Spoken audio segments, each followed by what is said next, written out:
is a presentation of Fox Sports. We are Baltimore.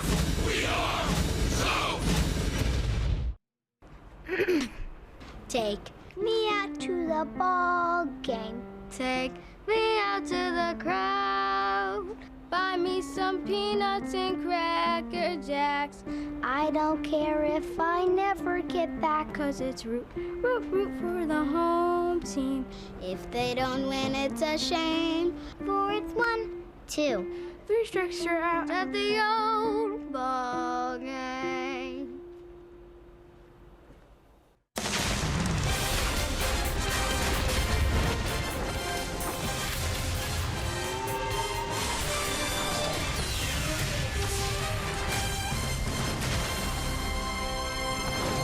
It's a beautiful baseball night in Atlanta. Saturday night here at SunTrust Park. It's game 2 of our series between the Mets and the Atlanta Braves. Braves won 3-2 last night. Should be a lot of fun tonight as R.A. Dickey's got the ball for Atlanta in game 2. Hi again, friends, with Jeff Francoeur and Joe Simpson. Chip Carey, welcome back to the ballpark, where suddenly the Braves are playing terrific ball. They've won 7 of their last 9 ball games. The offense has been a great consistent performer for Brian Snitker. And guys, if Freddie Freeman's the entree, the top 2 guys at the top of the order certainly the appetizers for the Braves batsmen. You always want some table setters, and boy, have these guys been doing the job since Ozzie Albies got called up at the 1st of August. I think it somehow ignited Ender as well, but these 2 guys are getting on base at such a rapid rate. How could you not pick up a few RBIs? Matt Kemp, Freddie Freeman, Nick Markakis are all salivating at the fact that these guys are on base so much. Yeah, I think for me, the big thing is you look at these 2 guys. Look at Freddie, 20 RBIs since August 17th. Next year would be something fun to watch if these 2 guys are going 1-2 and you got Freddie the whole year healthy. He's going to end up driving in 120, 130, and that's what we need in the middle of our lineup. And the offense will be challenged tonight. Jacob deGrom's got the ball for New York. R.A. Dickey, as I mentioned, pitches for the Braves on what's turning out to be a perfect night for baseball. More from SunTrust Park. The weekend series continues with the Braves and Mets right after the break.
Is sponsored by your local Ford dealer the Georgia Lottery. Well, welcome back into another perfect evening for baseball here at SunTrust Park as we are leading you up to first pitch of Game 2 versus the Mets. And we've been getting some great looks at some of the young guys in the Braves organization, but arguably one who has made the biggest impact is second baseman Ozzie Albies. And he's a switch hitter, but he hasn't always been a switch hitter. We are starting to see some more power from the left side, but he didn't start that until the year before he signed with the Braves. That was all the way back at the end of 2012. He says that 2 Brave scouts were the reason that he did so, Johnny Almaraz and Dargella Lodowica. So the right side is actually his natural side, and he says he's more consistent there, but he has worked hard on the left side, and as we can see, he is definitely starting to feel more confident there. The Braves do have some young switch hitters on the team, so who else better to break down the art of switch hitting than hitting coach Kevin Seitzer? Some kids will start younger, but normally there's one stronger dominant side until they hit puberty and start getting the muscles. So that's a good time when you're able to make some adjustments, you know, high school age normally, when they get in their man muscles and they can handle the opposite side swing. From a hitting standpoint, it's much easier to maintain one swing than it is 2, but they also have the ability to flip over the other way, and sometimes that can do wonders for the brain when you're struggling from one side. So the young Braves switch hitters Johan Camargo and Ozzie Albies will hope to get something going today as they have Jacob deGrom on the mound for the Mets. The Braves took Game 1 last night 3-2, and they'll look to clinch the series tonight with R.A. Dickey leading the way. Chip Joe and Jeff Francoeur take it back right after the break with first pitch and starting lineups. Enjoy the game.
Your local Toyota dealer. Let's go places. And SunTrust. Great crowd on Saturday night here in Atlanta for Game 2 of the Braves-Mets series. Braves won last night 3-2. All of a sudden, fellas, the Braves are rolling. They've won 7 of their last 9 games, a trend that R.A. Dickey hopes continues as he faces his former club, a club that he has had excellent luck against since leaving the New York organization. Well, a quick conversation with Field and Colbreth before they get going. Now, Field and I throw a knuckleball.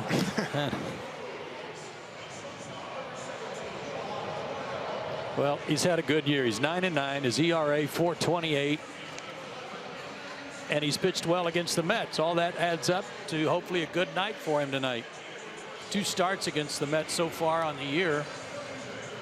Career-wise 4-0, 257. This year 2-0 with an ERA just over 4. 42 years old, 6'3", 215 out of Nashville. And the University of Tennessee, who just had their hearts broken. His 4 keys to pitching success tonight, however. Number 1, Cabrera. Holy smokes.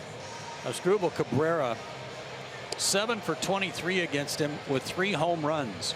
So keep an eye on him. And also 6-91. That's 6 walks in his last 9 1/3 innings. That's 3 walks in his last 2 starts each. And he hadn't walked as many as 3 guys in a game since June. So that kind of crept back into his last 2 starts. Hopefully tonight he can cut down on that. And he will face this lineup as presented by Mets manager Terry Collins. The Mets have lost their last 5 games in a row. Norich Aoki will start in right field, lead things off. Brandon Nimmo hits second and left. As Joe mentioned, Asdrubal Cabrera, a dangerous hitter. He's their 3rd baseman. Dominic Smith, Travis d'Arnaud, Rosario, the shortstop. Ahmed is a terrific looking prospect. And the Mets fans have waited a long time for that kid to finally get to Shea Stadium. Lagares, Cecchini, and DeGrom, the lower 3rd against R.A. Dickey. Thrilling game last night. Braves got 2 runs in the 5th inning off Rafael Montero. And then the Atlanta bullpen did an excellent job pitching 2 2/3 innings of 1 hit, 1 walk relief to seal the deal. And for the Braves, their 67th win. If they win tonight, Joe, it'll be a milestone win 1 year to the next. Yeah, it would match the number of wins they had all last year with 15 games to go. So we'll see how it works out tonight. Nori Aoki leads off. And R.A. Dickey ready with his first pitch of the night, and we are underway. Ball 1.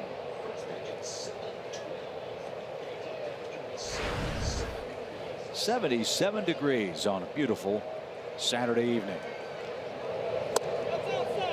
And that's outside. Ball 2.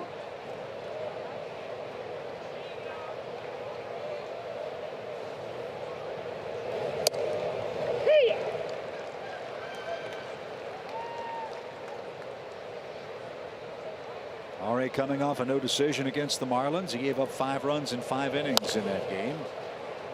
Game the Braves won by a 10-8 final score. And 6 of R.A.'s 9 wins have come on his home mound, so that gives you some hope. As the count to Aoki, now 2 balls, 2 strikes. I think the one thing Dickey's brought to this staff and this team was innings.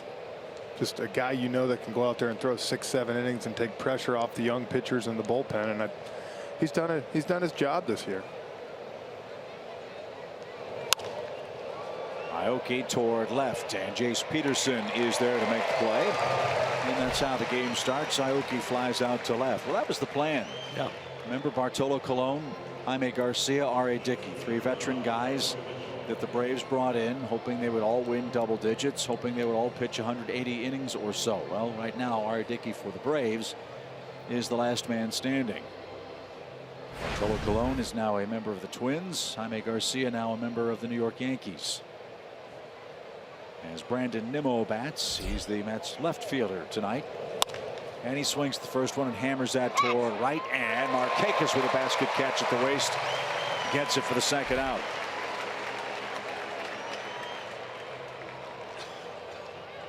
Good jump there for Nick, and then it looked like it might be knuckling a little bit.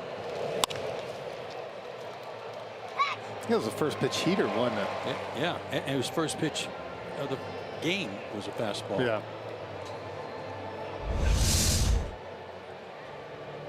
So here's that man, Asdrubal Cabrera.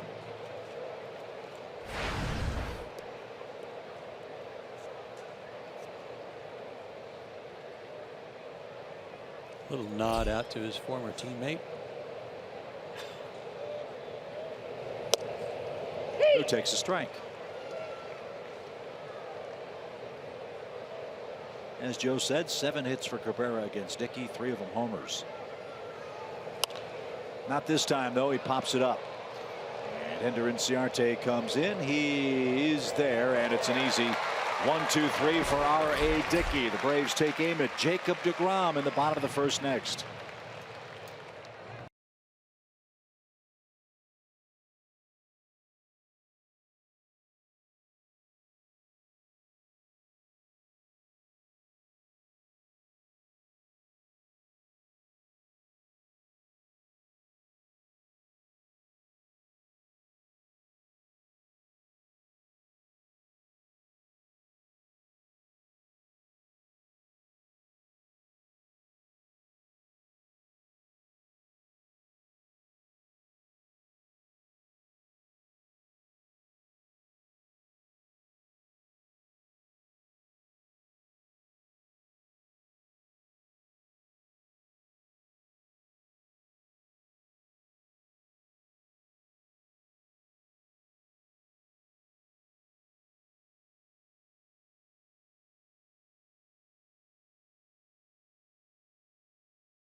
Hopefully will be chopping down major league opponents in the not too distant future. They're leading the first chop tonight at SunTrust Park as we celebrate the minor leaguers this weekend here in Atlanta. The Braves minor league pitcher and player of the year, a well-deserved honor. And it's always a treat to watch Jacob deGrom pitch, unless of course you're standing in the left-hand or right-hand batter's box. Right. And that's the challenge for the Braves in game 2 tonight. 29 years old, 6'4", 180 out of DeLand, Florida, and Stetson University. Road numbers good, 8-4, 387 ERA, but he's given up more homers, almost twice as many homers on the road as at home. A couple of starts against the Braves this year, 1 no decision in New York, beat the Braves here, got 16 runs of support on that date, May 3rd. Well, we're catching him at a much better time than about 6 weeks ago, because deGrom was in the middle of an 8-game winning streak for the Mets, where he was just overpowering everybody. Since then, though, he's been a little more mortal. Yeah, that was from June 12th to July 24th. You got to figure, too, with a guy like him, it's got to be tough to keep that momentum going, especially when the team's just kind of in some shambles and guys hurt. You saw Linder right there get after the first pitch. I think tonight you're going to see Braves hitters be aggressive with this guy, because if you sit there and try to wait him out, he's got 4 pitches he can throw. And he's second in the league in strikeouts with 221 of them. So, yeah, it's not fun swinging at the first pitch. I'm sure it's even less fun with 2 strikes. Sits 95 to 97. Slider, changeup, curve, like Jeff said. Both sides of the plate.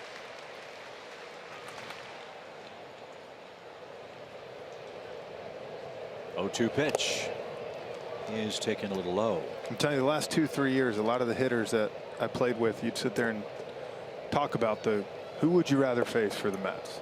Syndergaard, Harvey, Matz.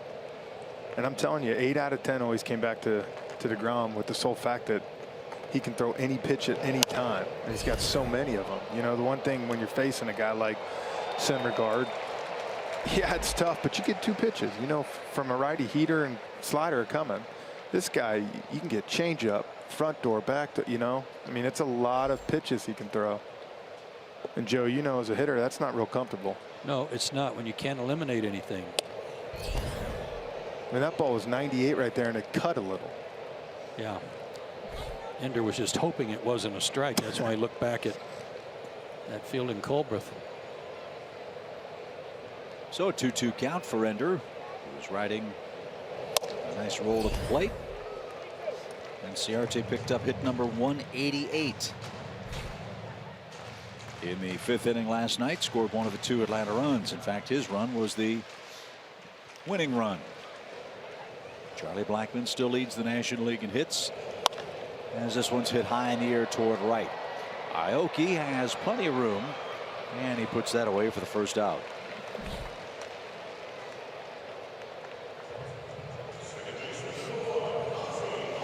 Here's Ozzie. Albies got on base 2 more times yesterday. Doubled in the first inning. Walked and was stranded in the 5th. That base hit in the first gives him a 13-game hitting streak. Again, the longest hitting streak for Braves rookies since Freddie Freeman's 20-gamer back in 2011.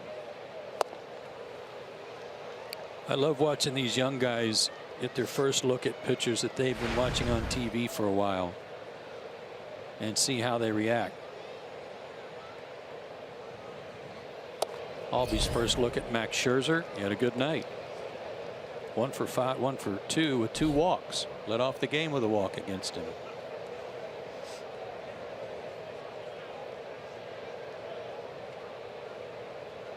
Two balls, no strikes. There's got to be some knee knocking, wouldn't you think? I mean, go back to the 05 year. Stand in against Roger Clemens for the first time in your career. I mean, you got to be going, really? Am I really here?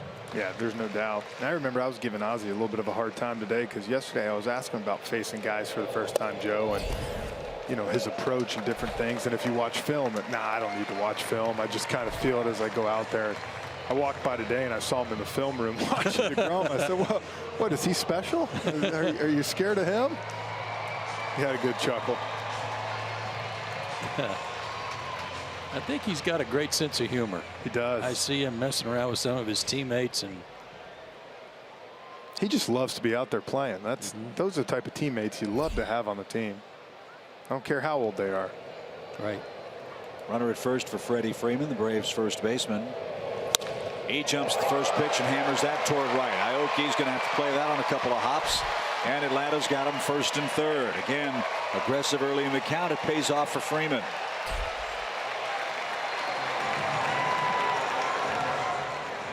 I don't blame Freddie at all. I mean, he's got 5 hits against DeGrom in his career, but 5 for 25, and that backdoor slider was unfortunately for him right down the middle. Yeah, it was 91. May have overthrown it a little bit. That's what you talk about, is attacking a guy like DeGrom early. You know, there's a reason he throws so many innings, and you have to throw strikes. If you're out there throwing 5 pitches per guy, there's no way you're going to throw the innings he has. So he attacks guys. He wants the ball put in play. So Nick Markakis, the batter. Nick got to the 150 hit plateau last night for the season. The 10th year in Markakis' fine career that he's gotten to 150 or more hits in a season. He starts play tonight batting .280. And as we've grown so accustomed to, Nick Markakis, one of the most consistent hitters for the Braves with runners in scoring position. A .290 average. So right guy, right time. Isn't that something, though? Outplay. Golly, 150 or more hits 10 times. That's pretty good. As you see the rest of the Braves Toyota lineup.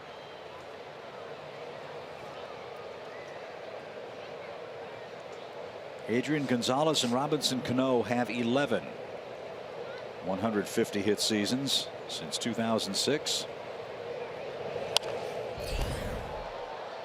Nick's also looking to get to 40 doubles. He's done that 4 times in a year. I remember always going up to Baltimore to play Nick when he was with the Orioles, and our pitchers would talk about, you know, Adam Jones being dangerous, Chris Davis, but it was Nick that they always knew would give them the at bat that was going to be tough on them. And led off a lot for them. He did. Strike 3 outside corner. Markakis with a look back. Hardly ever see Nick say anything, much less a complaint. But DeGrom got a pitcher's pitch called for the second out.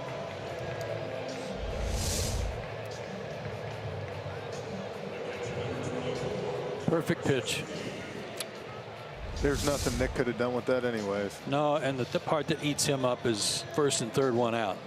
If it had been 2 outs and he's the 3rd out of the inning, he may not have even turned around. That's one of those when you hear people say you get 1 pitch per at bat, they say to hit. That 0-1 was his pitch he missed when he fouled it off. Right.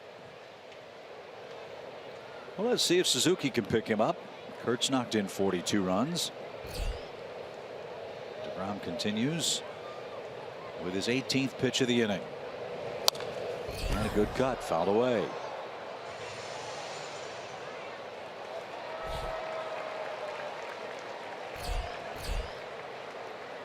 Kurtz riding a nice hot stretch. He's got 9 hits in his last 5 games.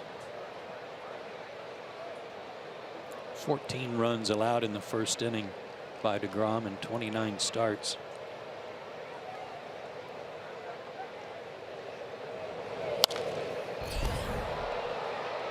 That's fouled away into a big crowd tonight.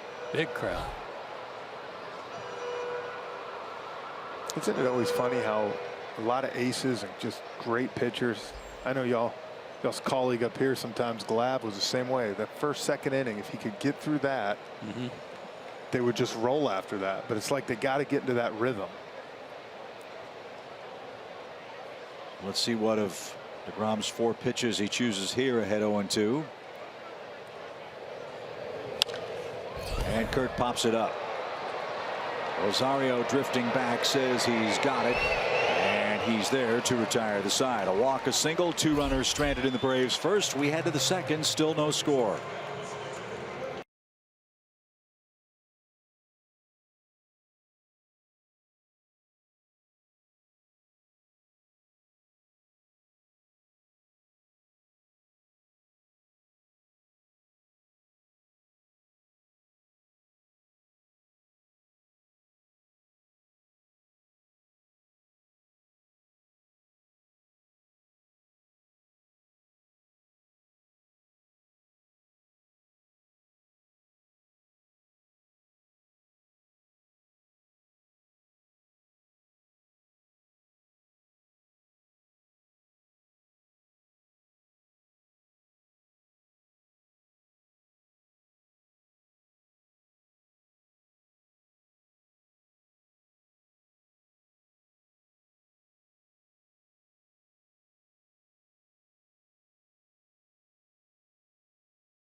Is your #1 mobile app for live Atlanta Braves baseball. Stay connected with a fully customizable experience. Get Atlanta Braves home screen icons and app features, as well as game day, live game video highlights, radio broadcast, statcast, news, and more. Download MLB.com at bat today.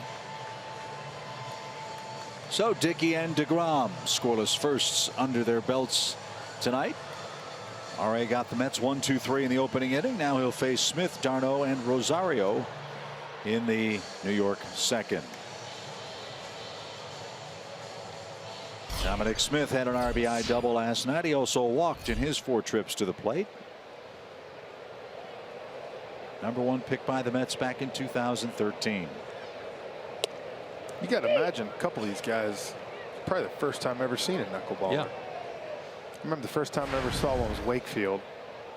I about jammed myself 2-3 times in a row. I did it a couple times, and I remember facing RA back in 15 when I was with the Phillies, and I called Teixeira. Teixeira had good numbers against him, and I asked him, you know, his approach and what he did, and he said he stood really, really tall, almost kind of like a softball stance like you hear, and that you kind of almost have to go get the ball right when it leaves his hands.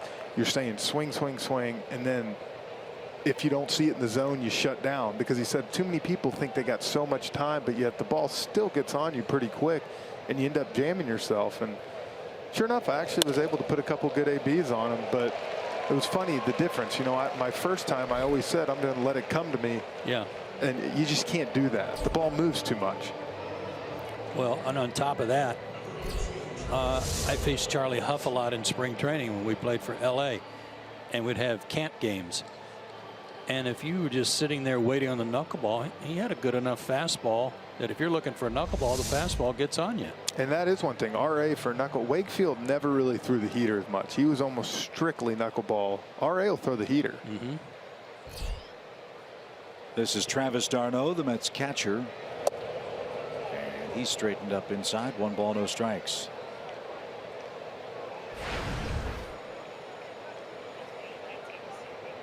$12 homers, 45 knocked in, and a .238 average for the Mets catcher.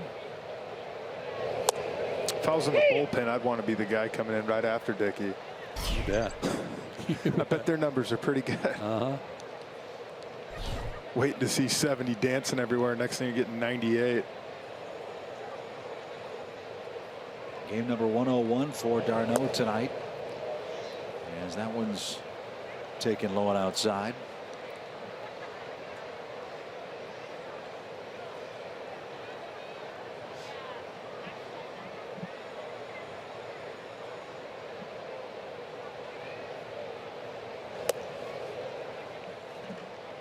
d'Arnaud, you might recall, was originally a Phillies draft pick. Was traded to Toronto for Roy Halladay. That was part of that deal that brought Noah Syndergaard to the Mets for R.A. Dickey. That deal was after the 2012 season. And since then, it's really been lots of injuries for Travis d'Arnaud. He's had concussion problems. He's had a fractured right pinky finger. He's had left elbow and right rotator cuff problems. And enters action tonight with a career .245 big league batting average. And that trade with Toronto was right after Dickey had won the Cy Young, right? I think that's one thing with Dickey that I think people continue to think about, that Cy Young year, and especially as a knuckleballer, that's tough to continue to do that. There's a liner into center field, and Ender cuts it off quickly. Runners are at first and second now for New York with nobody out. Tried to sneak that fastball by him, and d'Arnaud said no.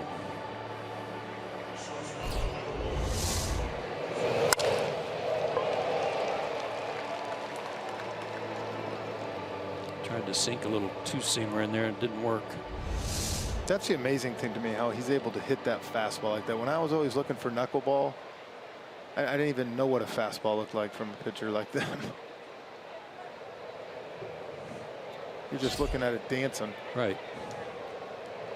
So a big chance for Ahmed Rosario, the kid Mets shortstop.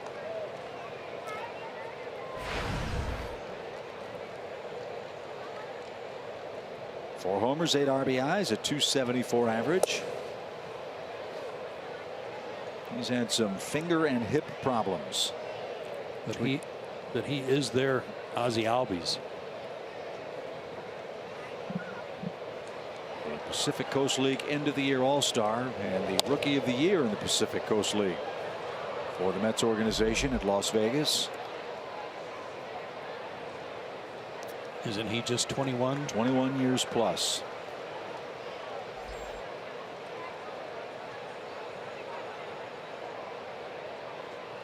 So a good road trip for New York. He's 6 for his last 11 with 3 runs. And this one's popped toward first. Infield fly takes care of Rosario for the first out.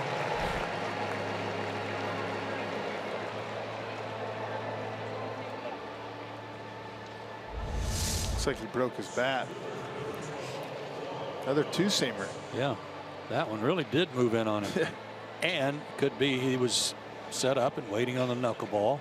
I would say, Joe, that was for sure what he was doing. Well, at this stage of his career, after so many years, R.A. can read those hitters and know who's on their back foot waiting. Take advantage of some of the younger hitters. Double play ball would be nice off the bat of Juan Lagares. He's hitting to 6 of those this year. And just took a strike right down Broadway. 0-2.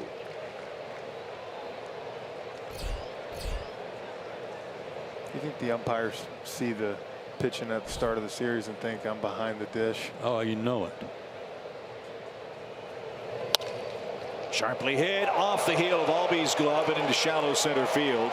Smith is around third. He's going to come home and score, and the Mets take the lead.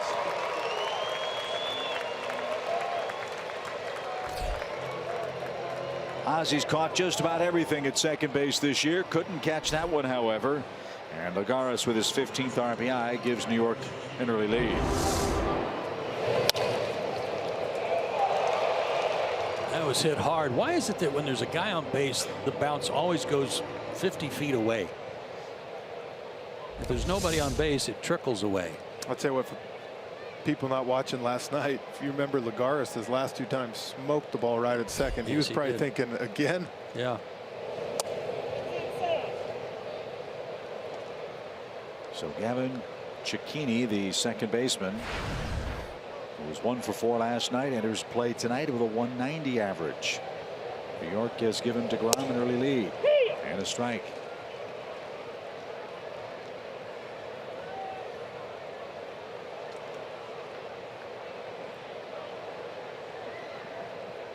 Cecchini, the 12th overall pick by New York in the first round in the 12 draft.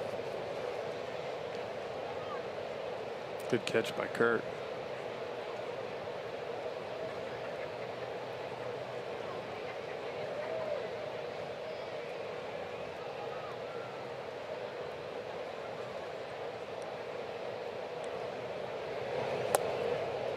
And you see Suzuki taking his catcher's stance, as it were, on a knee. That is by design, even with runners on base. We've talked about that a couple of times this year.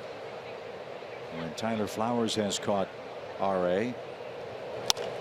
As this one shot into right field for a base hit. Darno on his way to third. They're going to wave him. Markakis loads up. His throw is off target. It gets by Suzuki, and Dickey plays the carom perfectly. And no further advance.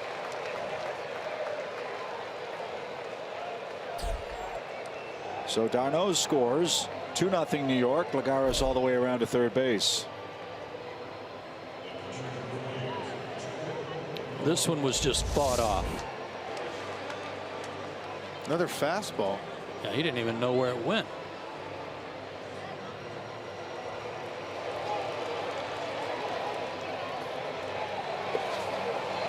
Unfortunate that it didn't give the Mets another base. So DeGrom now leads by 2. He's in the box with 1 out. Oops, 1 foul for a strike. DeGrom is no slouch at the plate. He's a .227 hitter. He's hit a home run. That's right. He's another hitter in their lineup. Yeah, you can see the outfield where they're playing.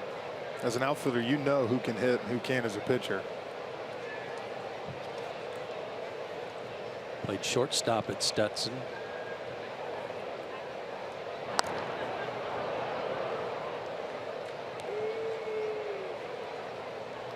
Wow, I thought that was Darno running home, or Lagares rather. The third base coach came in to talk to him. And Sherlock, I thought that was the base runner.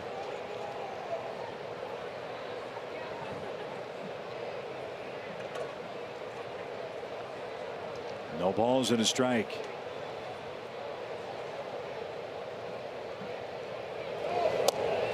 The squeeze was on. Somebody missed a sign. Lagares breaking for the plate is going to be tagged out.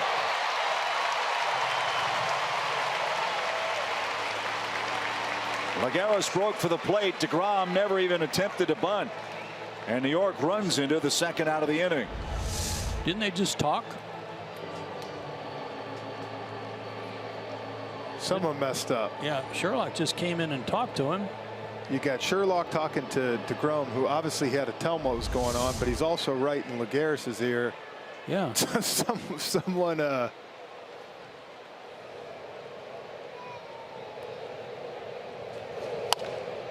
So DeGrom pops one up left side, and that should be easy for Rio, and it is. The Mets got 2. Could have been a whole lot worse. They do that on 4 singles. We go to the home second. New York 2, Atlanta 0.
Xfinity delivers the fastest internet and the most Wi-Fi coverage throughout your home. And by Delta Airlines. Braves fans, as a thank you for celebrating the inaugural season with us at SunTrust Park, join us for a Fan Appreciation Week next Tuesday through Sunday with something special happening each day. And take advantage of discounted tickets all week long with seats priced as low as $5 for each game.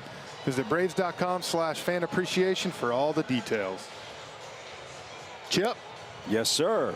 And Tuesday, Wednesday, Thursday, it's your last chance to come out and boo the Washington Nationals here in 2017 at SunTrust Park. Then we've got the Phillies to wrap up the home portion of the schedule before we hit the road for our final road trip of the season, a 4-game series with the Mets, including a makeup doubleheader on September 25th up at Citi Field.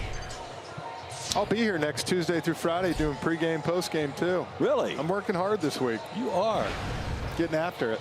Proud of you. Fill up your gas tank. It's a lot of trips back and forth.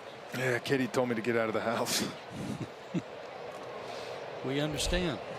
Bless her heart. Pitch to Rio is. I don't need y'all adding on. As we start the second inning.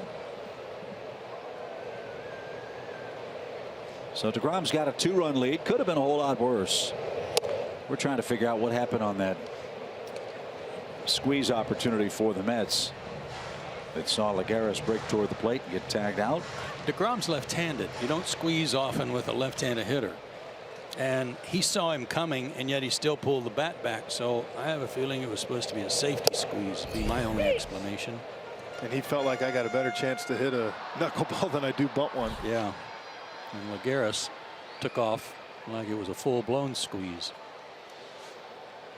So the Braves happy for that help. Down 2 is Rio with a 2-1 count. And he went around.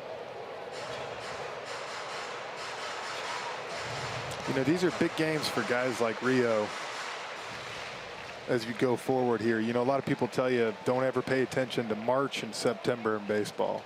Spring training, don't get too high, too low with it in the last season because they're bringing people up. But I would imagine as a manager and organization, when you're facing a guy like DeGrom, that's who you want to see these guys face, because those are the guys they'll be facing. Yeah. As a full season goes. Yeah, this isn't a September call-up he's facing tonight. Well, he's got 2 strikeouts. He's given up a walk and a hit. And now Johan Camargo's the batter for Atlanta, batting .304. Johan's getting the start at shortstop for the Braves tonight. Brian Snitker rotating his left side of the infield over these last few weeks of the season. You might recall when Dansby went down to AAA, Camargo got the bulk of the starts at shortstop and looked terrific there too.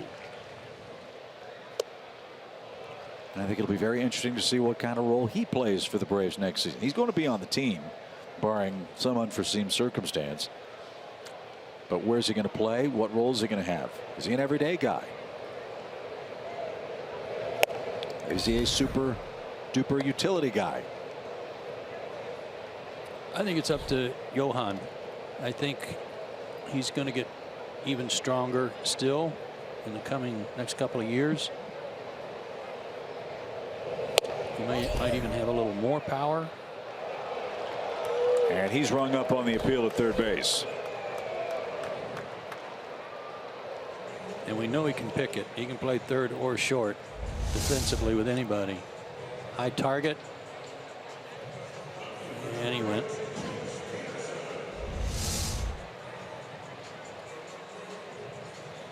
So that's 2 up, 2 down for DeGrom. Jace Peterson, the batter, he's got the start in left. You might recall Matt Kemp had to leave after 4 innings with more hamstring issues.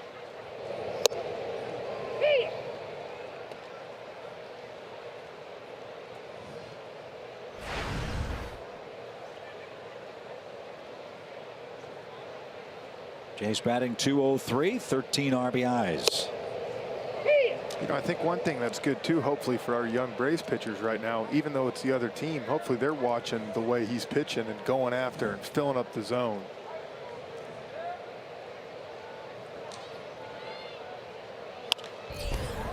Little pop toward left, long run Nimmo. And he makes the grab and foul ground, and DeGrom has a shutdown inning. Good point, Jeff. We were talking about that when Hamels was here, hoping the lefties were watching him. Yeah. What better the guy learn from?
South, presented by Ford. Don't miss our ACC football doubleheader as 14th ranked Louisville clashes with Kent State. Then it's number 17 Miami taking on Toledo. The action kicks off next Saturday at noon Eastern on Fox Sports Southeast and streaming live on Fox Sports Go. Well, I can tell you something about that. Louisville is going to be ranked a lot lower than a lot lower than 14 after tonight. Could you cheer for you? We're going to find out soon, aren't we? Yes, sir. Here's Aoki to lead off the third for New York. Mets have 2 runs on 4 hits. Aoki flat out to left to start the game, so he's 0 for 1. He turns on a pitch and drives it deep toward right. Markakis turns, and that one's high off the bricks. And Aoki on his way to second. He'll stop with a leadoff double.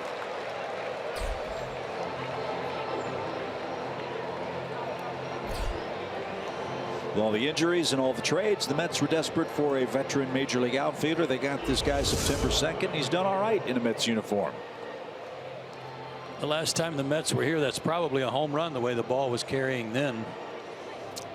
Just watching Dickey's ball is just not dancing like it normally does. Last couple of starts it hasn't been, Jeff. Yeah. It's been kind of on the same plane. Well, there's another. Yeah, there's a heater. Yeah, another fastball.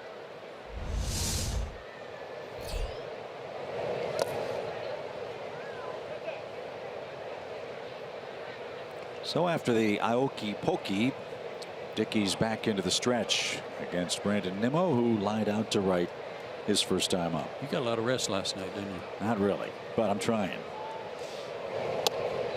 I feel like Peter Brady and the Brady Bunch show when they sang the "When It's Time to Change" song.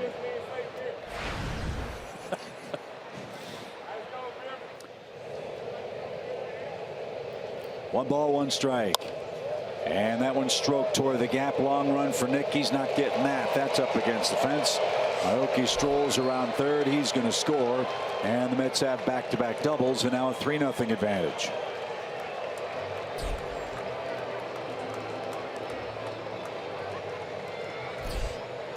Talked about Nimmo last night about being third in the PCL and hitting last year. Had good numbers when he got called up to the big leagues. There was just no place for him in the big leagues this year. Their outfield was too crowded. There's room now, and he can hit.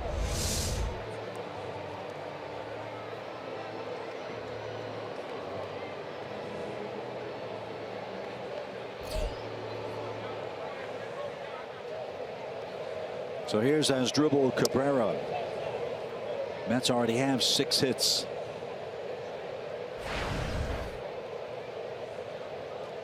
Cabrera having a blazing hot September. He's got 28 hits this month.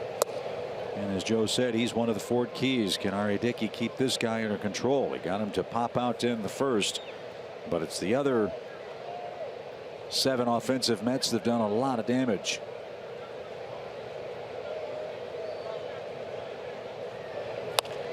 That one's down the right field line. That one's fair and headed for the corner. It's 3 extra base hits in a row for New York, and now they lead 4-0.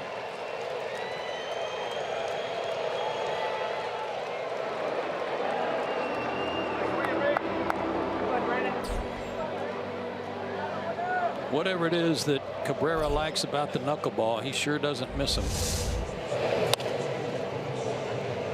You know, you watch him sometimes, Cabrera, you know, he has quite a bit of an uppercut type swing. And I wonder if that's just, it's a good combo for hitting the knuckleball.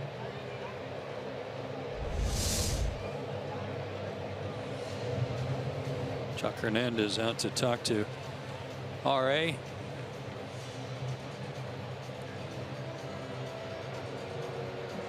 And action's already beginning in the Braves bullpen. It's Lucas Sims.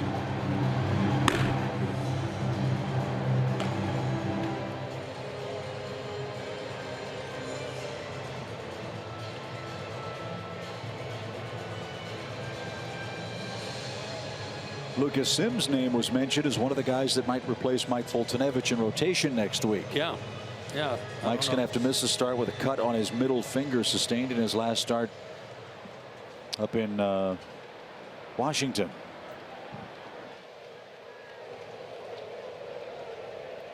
Well, with the off day on Monday, I'm sure Lucas could probably work tonight and still make that start if they elect to pick him. Dominic Smith to left. Long run Jace. That ball's tailing away from him into the corner. Overran it, but made the catch. Nice recovery over there. That's a great play by Jace, and especially a guy that doesn't play left much. This, and when you go to right field, is one of the hardest plays in baseball because it's so high with the lights, but yet that ball is just tailing so hard back. And you're trying to find the wall. Yeah. It's a great play. Good play. Fair ball, too.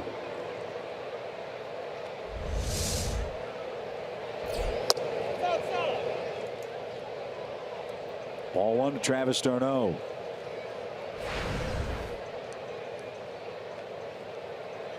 Four nothing. Mets have the lead. We're in the third inning.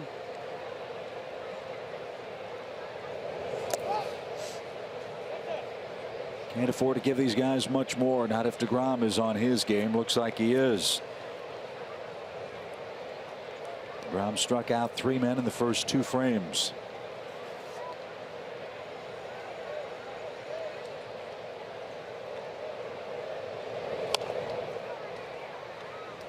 How about that swing? d'Arnaud was looking down the left field line thinking he hit the ball that way, and it just squirted toward Tom Goodwin, the Mets first base coach.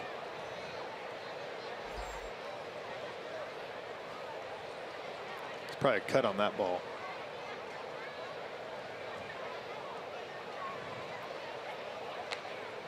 The 2-1. Missed inside. Jared Burleson tells us it's the 6th time this year the Mets have had at least 3 doubles against a National League opponent in 1 inning. 3 of those 6 games have been against the Braves staff. And R.A. missed downstairs. That's ball 4 for d'Arnaud. Thanks, Jared. That looked like a pretty good pitch.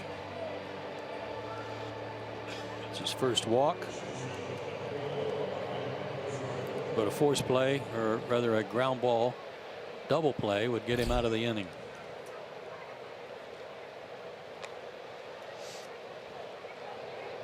So Ahmed Rosario, the shortstop, hits one right to the Braves shortstop. Second base 1, first base 2. Dickey needed that. It's double play to stop the bleeding, but the Mets got 3 straight 2-base hits. They added 2 more runs. But a 6-4-3 ends the inning. R.A.'s coming up first for Atlanta in the third. It's now 4-0. Mets in front.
Live look in from our Xfinity cam here at SunTrust Park. R.A. Dickey, as you see, is hoping to cream Jacob deGrom. That looks good.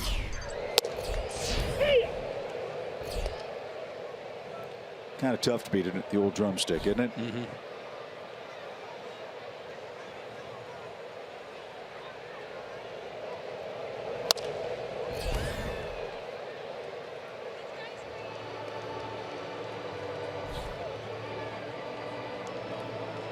She's got a little bit that she can enjoy later, too. Mm-hmm.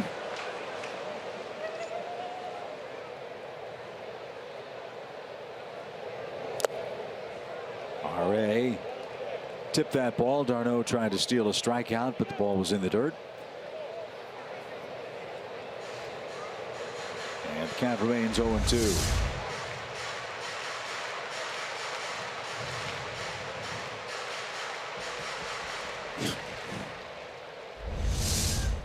He wasn't going to give him an easy out if he caught that in the air. And then he makes Darno pay with a foul ball off his body. Take that. That'll show you.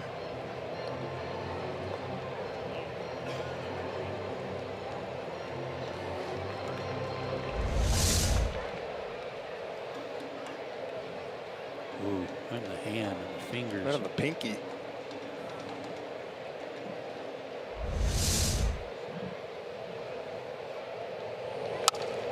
And R.A. Dickey golfs one into center field. That away.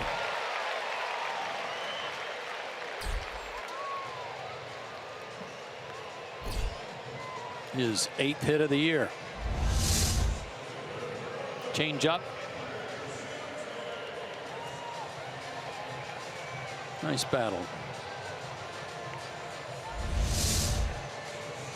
So there's a start for the Braves. Ender Inciarte is 0 for 1. He flied out in the opening inning.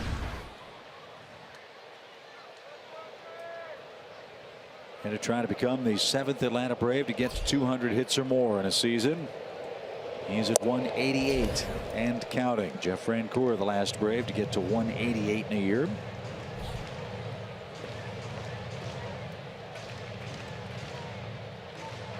Great year.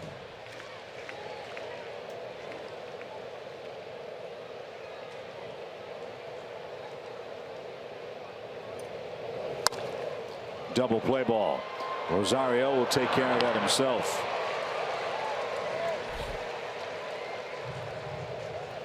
So just like that, 2 outs for Ozzie Albies, who walked back in the opening inning.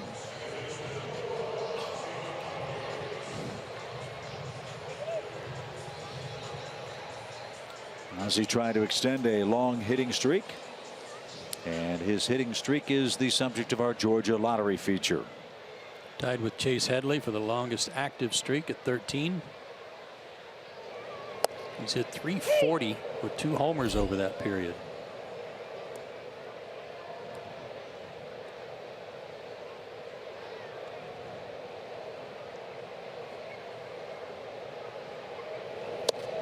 Yeah, Chase Headley and his Yankees started play today, 3 games behind Boston in the AL East.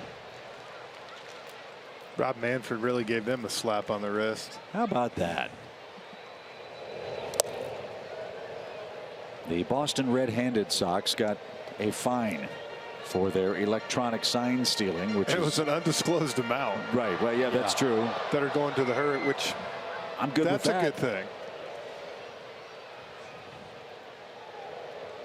And apparently there was a memo sent to all 30 major league teams that such electronic means of subterfuge would not be looked upon kindly in the future. Does that mean cheating? Do you? Yeah, that's my thing. You send a letter.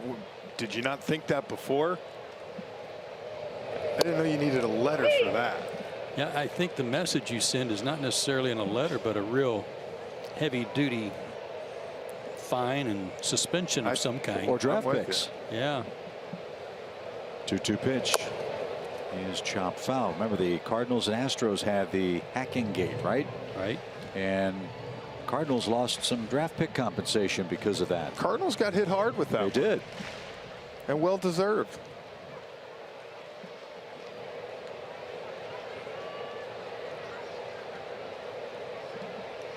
2 balls, 2 strikes. And Darno couldn't hang on to that one. We'll do it again. The thing that bothered me about the Red Sox was that they all pretty much said, yeah, we did. So what? What's the big deal? Well, stealing signs, that part of that's one thing. Right. Yeah. It really does make you think, what if it wasn't the Red Sox and Yankees right there? And I'm not usually a guy to play that game. I don't like it, but. Lifted toward left, and Nimmo is there. My question is, if it happened against the Yankees, then almost certainly it happened against somebody else as well. But that's the decision made by Major League Baseball, and that's the end of Atlanta's third. 4-0 New York.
A free post-game concert at SunTrust Park on Saturday, September 23rd, when the Braves take on the Phillies.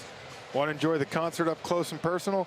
Get a field pass for only $20. Visit Braves.com/FitzTantrums for all the details.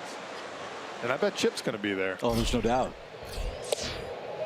He's a big music guy. He is. He and Woody. He brings. Producer. Yeah, they bring their little ukuleles on the road. Yeah. Occasionally. I've got the great song from Animal House. I gave my love a cherry. Got that one down. That's a medley of my hit. Yeah, if you break that out, same thing will happen to your guitar. 2 balls and a strike. For Juan Lagares. RBI hit for him in the 2nd inning. 2 for the Mets in the 2nd, 2 in the 3rd. And that's off the end of the bat, foul. Dodgers won again. They beat the Nationals 3-2, looking less and less like Washington's going to catch LA for the top record in the National League. Cubs put a hurting on the Cardinals' playoff hopes. They beat St. Louis 4-1 today. Miami's beating Milwaukee. That's 6-1 in the 3rd inning in a series relocated to Miller Park. Cleveland's got a 1-game winning streak. It's about time.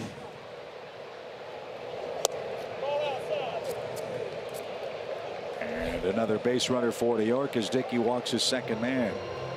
And he's not seeing eye to eye with Field and Culbreth. And I'll tell you, Joe, I'm going to be interested to see after the game to see what Dickey has thrown a lot of fastballs tonight. According to our Fox tracks, that was wide. I'm curious to know what he talked to Culbreth about before he warmed up in the 1st inning. That was an interesting start to the game. Might be some previous blood somewhere there. Could be. Either that or the Volunteers' pass defense in the last seconds of a football game, which didn't work out so well. As Gavin Cecchini with an RBI hit himself digs in for New York.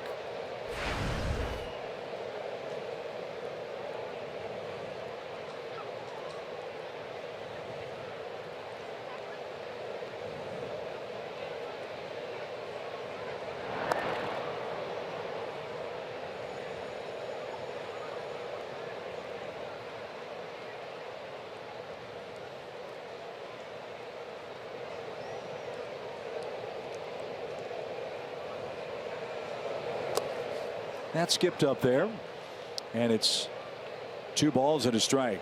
This is where that one knee receiving setup, is hazardous.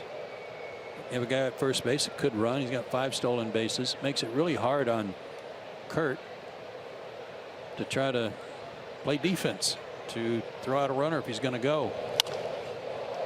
Gap job, long run, Jace not going to get there. It's off the base of the fence. Lagares around third. There will be no throw. And Gavin Cecchini is 2 for 2 with 2 RBIs.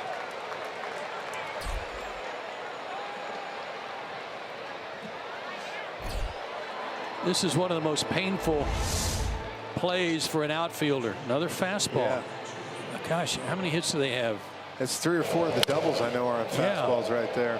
One of the most painful parts of the outfield here. There's a guy running, but when it short hops the wall like that, it takes forever for that ball to come down. And especially with the guy with the speed of Lagares, you got no chance. Much rather hit the wall hard and come back to you. 8 hits for the Mets, 4 doubles for New York, and they've enjoyed a 5-0 lead.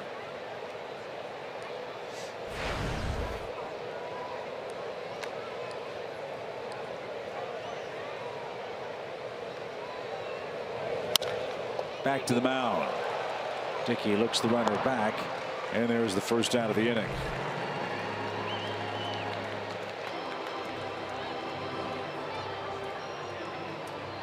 And again, to reiterate, the catching position by Tyler Flowers or Kurt Suzuki is what the pitcher wants. This is what R.A. Dickey wants his catchers to do when he has runners on base, because he wants the low strike.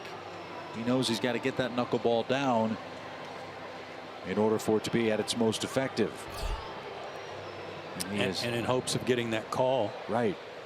Give the umpire a much better look at the low strike. And if, as he said, the ball is mask high, don't even worry about it. You're not going to catch it, so let it go. I haven't seen that all that often. As Aoki drives another one to right field, but that one's going to stay in play from Markakis. Cecchini at second, tags. He's coming toward third. Here comes the throw. It is off target. And Aoki is the second out.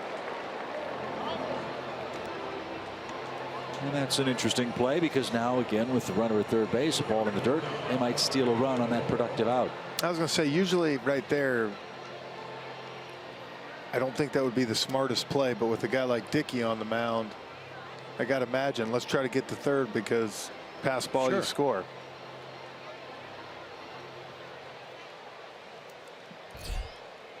So Brandon Nimmo, the batter. He's hit the ball hard twice.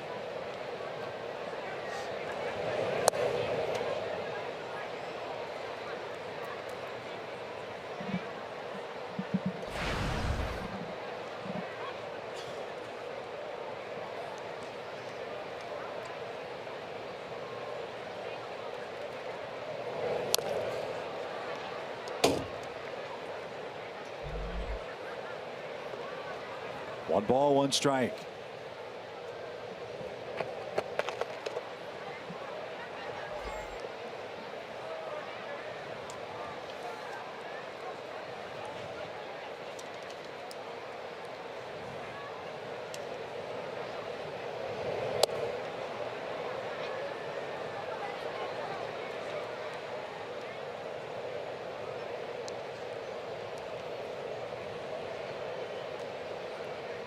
I mentioned T.J. Rivera last night in his batting championship last year. Wondering where he is. He's hurt too. He's got a tear in his elbow. Wow. That's been the story of the Mets season. When your trainer's your MVP, you know you've had some rotten luck. New York has a big lead. They add another run in the 4th inning. They take a 5-0 advantage to the home 4th.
In one word,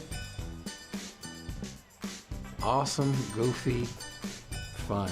He's like one of the best teammates ever, for sure.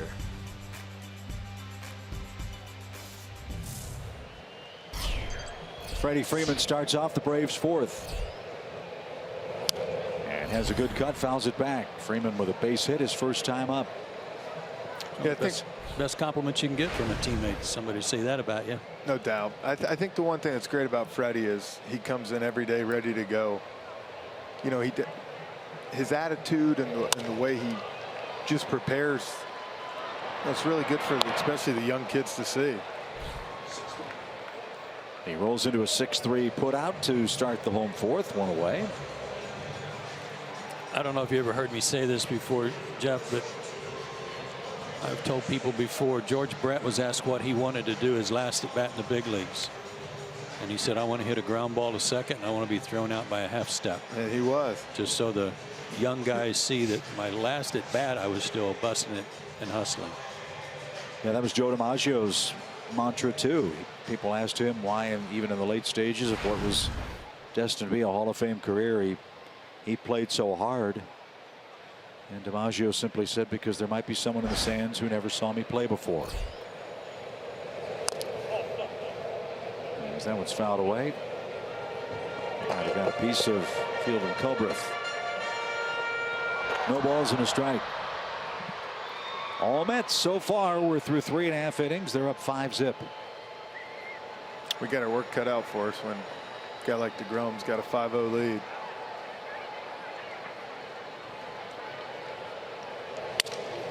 Broken bat liner right back to the mound. So too quickly out.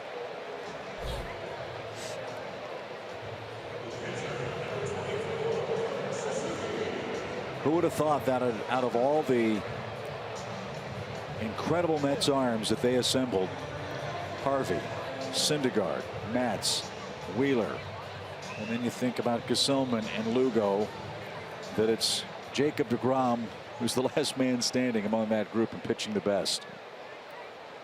Amazing.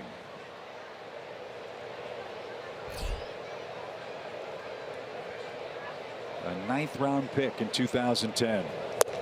He had a little bit of elbow or shoulder issue last year, didn't he? Yeah, he had a little nerve issue. Yeah, and he missed some starts. He was right around 500. Yeah. For his record, but he's 44-31 for his career with a 2.99 ERA.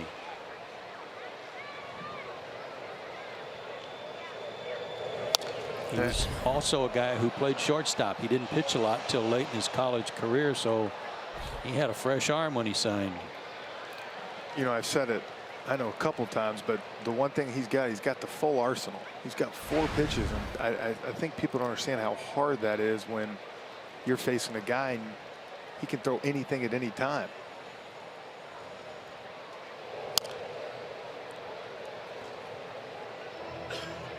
So I remember people ask me, who's the toughest guy you ever faced? I always said Roy Halladay, because there was no ball you ever got straight. It might be 2-0 and he's running it in there 94. Yeah. Well, he's the former Baseball Writers Association of America National League Rookie of the Year. Went 9-6 in 2014 and 22 starts. Won 14 games the following season, and he's in line to set a new career high in wins tonight. He's got 14, looking for 15 as he leads by 5.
The 5th inning, Kurt Suzuki back out behind the dish to catch another inning of R.A. Dickey. And if you look closely enough, when Suzuki is catching, you see the bright colors on his nail. Now, that's something common that we see with a lot of the catchers. But what Kurt has are actually stickers. Joe and Chip, one of you guys asked about this a few weeks ago. You weren't sure if it was a type of paint or sticker. So I asked Jeff Porter what it was, and he showed me that they're these little stickers that they can just put on and off, so there are no manicures being given in the clubhouse after games. Is that considered a fashionable color, Kelsey? That's a stretch. Yeah. That's a stretch. Okay. See? But every time he wasn't Bubba talking about me, that, Kelsey. He was talking about your fingernail polish. every time Bubba sees me, he's like, did you have them on your nails? And he looks at my nails to see if I have the stickers on. I think next time my wife wants to get a $70 manicure, I'm just going to bring her home some stickers. Yeah. Good call. Smart man. Why not? 2 quick strikes for Cabrera. And no swing. 1 ball, 2 strikes your count.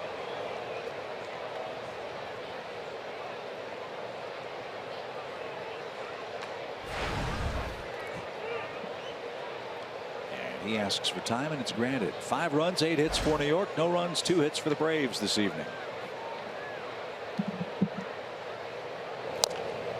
Not only have the Mets lost 5 in a row, they've lost 8 in a row on the road.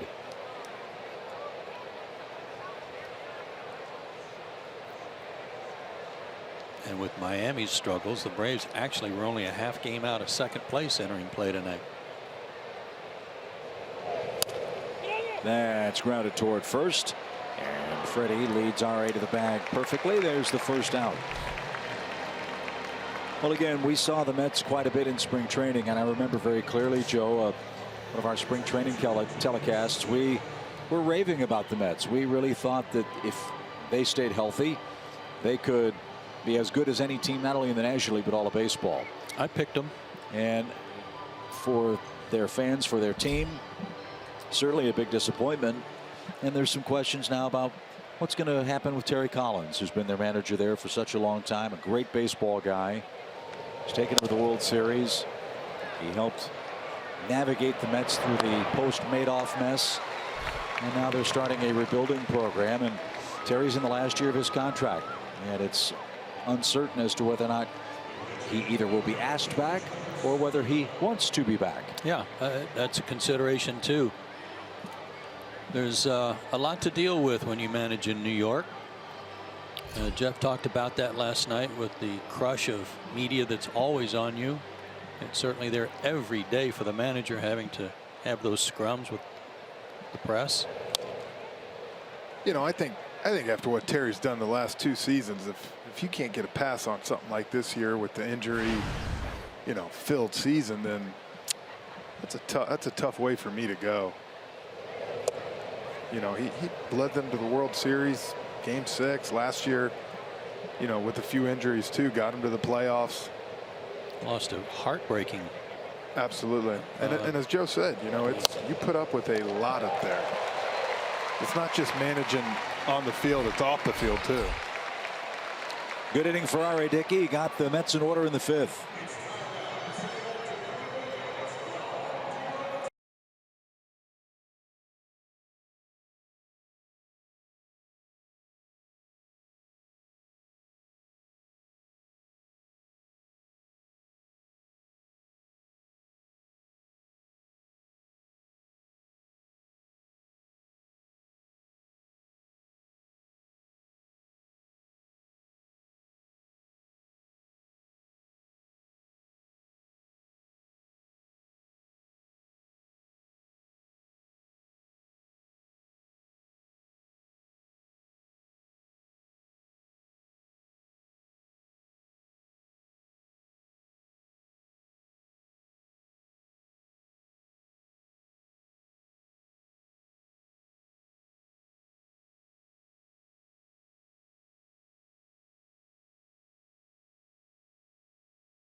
Field gate at SunTrust Park and find out how to get a free t-shirt and learn more about Chevrolet's award-winning lineup. Be sure to check out the 2017 Chevy Colorado and the all-new 2018 Chevy Equinox on display. Plus, at weekend games, fans can get a free commemorative picture taken with the Atlanta Braves wrapped Chevy Silverado High Desert Edition, located outside of the left field gate. Georgia Drive Chevy. Find new roads.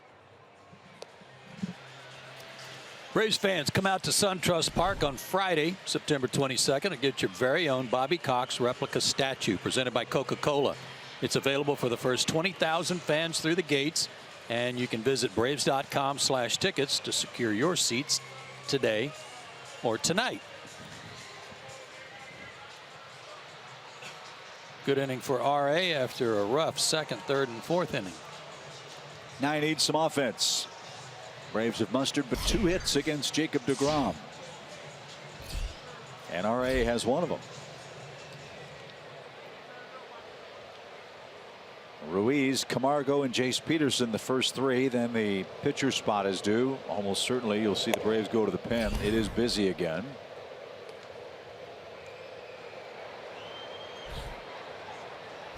Rio struck out in the second. Camargo struck out in the second. deGrom has 4 punch outs so far in the night.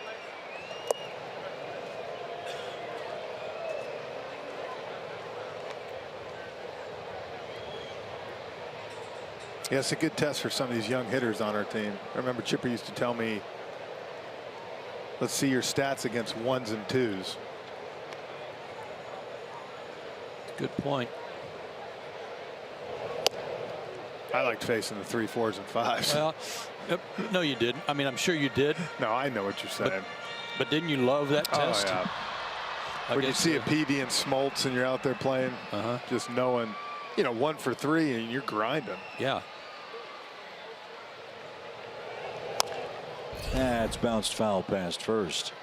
Jeff, I've said this to Joe a million times. I don't know how anybody ever gets a hit in a major league game. Ever. It's almost impossible to think of the incredible skill that a guy has to square up a 98-mile-an-hour fastball, much less anything that has a wrinkle in it. But something else that Joe's talked about a lot is the unrelenting assembly line of terrific pitchers that a major league hitter has to face. And it's, I guess, even different now than when Joe played, because guys like DeGrom are so common in this regard. He's throwing 96, 97 miles an hour. You might have had 7 or 8 guys in the entire league throwing 97, 98 30 years ago. Yeah, your mop-up guys now are throwing 98, 99. And I think, too, and Joe, you can probably talk more about this back when you played, but, now it's such a specialized game. And I can't tell you how many times, the last 2-3 years you'd start a game and you'd face a starting pitcher twice. Yeah. And you're batting 5th in the lineup, and it's like, and then you end up facing 2 or 3 guys. So I think that's a tough part, is you just always seem, it's almost like a early spring training game sometimes where you're facing 3 different guys in one game. There's no question about it. That aspect of it. When I played, it was almost an embarrassment if the starting pitcher only went 5 innings. Yeah. I mean, they were always grinding themselves to go at least 7, if not pitch a complete game, no matter what the score was. Sharply hit to second. Cicchini, a nice stop, couldn't get it out of his glove, and the ball dropped. And they're going to say that Rosario had enough control to get the force play of Rio Ruiz at second base. Braves might take a look at this to see if Rosario went into the glove to try to make a throw. Ball stuck.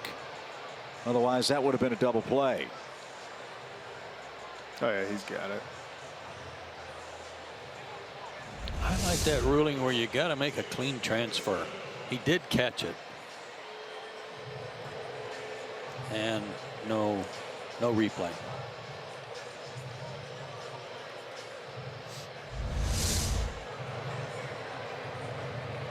Yeah, the timing got all messed up when Rio.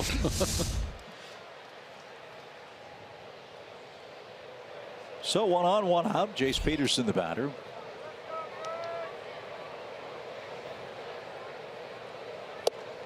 And he takes a strike. 40, 50 years ago, you used to have 4-man rotations in Major League Baseball. Guys are making 38, 39 starts a year. Not anymore, obviously. Back in your day, Joe, how many guys were commonly on a Major League pitching staff? 10. 10? Uh-huh. I thought you were going to say they were making 38, 39,000 a year and happy. Well, they were. Yeah. Adonis in the on-deck circle to hit for RA, barring a double play.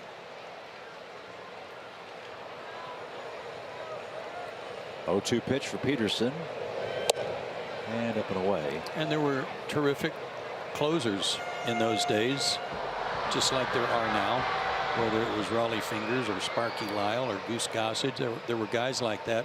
Every team had someone to finish a game if they needed them to. But when you've got a full roster of guys throwing 95 plus, there wasn't that. 1-2 pitch. When Tony La Russa began, I guess you would say, the radically different way of using a bullpen, the era of specialization, what was, I don't remember what the reaction was. You were broadcasting or playing at the time. What was the reaction around baseball when he started using his bullpen the way that almost everyone uses it now? Matchups and setups. And yeah, it was probably a lot like the reaction people got when he was batting the pitcher 8th. You know, it was like, what is he, reinventing things? Yeah, it was everybody was skeptical. And why would he take his starting pitcher out, so soon? I understand the game evolves and there's new trends, always, the new hot thing. But I think for me, the one thing that frustrates me about watching baseball sometimes is the lack of just pride starting pitchers take of going 6, 7 innings. You know, that to me, that's such a, you know, Ooh, wow, how about that call? Wow. Jace Peterson can't believe that. Well, you might have to take a look at this one on Fox Tracks from our vantage point. That looked to be about 4 inches outside. Was it? At least. That was a bad miss there. Fielding. Well, but they're getting groomed to do that, Jeff, in the minor leagues. Early in the minor leagues, 4 or 5 innings, you're done. Yeah, and another thing, I think Chip was talking about someone last night. I can't remember what player it is, but now you got guys being drafted, and they're going straight to bullpen closer roles in the minor leagues. Yeah. Was it Bradford last night? Yeah, yeah. When you're talking about him, I mean, and he's not the only one. There are lots of guys. I mean, no doubt. But I remember my rotation when I was in Rome with low A and then high A. It was all our rotation guys coming up to the big leagues. Very rarely we have a bullpen guy that was gonna get to the big leagues. You know, it was your starters who got the innings, got the experience, and then when they got up here, they got moved into a different role. That's right. In many cases, before your era, Jeff, the guys in the minor leagues in the bullpen were fillers. They were getting those guys that filled out your pitching roster. That's grounded to the left side. Cabrera flips to second in time, and that retires the side. The night is done for R.A. Dickey. He gives up 5 runs in 5 innings. DeGrom rolling.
Braves trailing the Mets at this ball game right now, 5-0. For this Xfinity game break, I'm Andre Aldridge. Let's get you out to Yankee Stadium where the Yankees hosting the Orioles. Bottom of 4th, already up 3-0. Jeremy Hellickson in a spot of bother. 2 on for Greg Bird. He goes way deep to right. Second deck beyond the judges' chambers. 6-0 at that point. Yankees go on to win 9-3 at home. So I get you back upstairs to Chip, Joe, and Frenchie. Okay, Andre, thank you very much. Yankees are rolling merrily along in the American League East. I'd sure like to have that Bird kid for a full season, wouldn't he? Keep him healthy. Yeah. Yankees Sox got any more series? Or are they done with each other? Red Sox and Yankees, they're done, I think. Are they? Yeah, I think they've finished it up.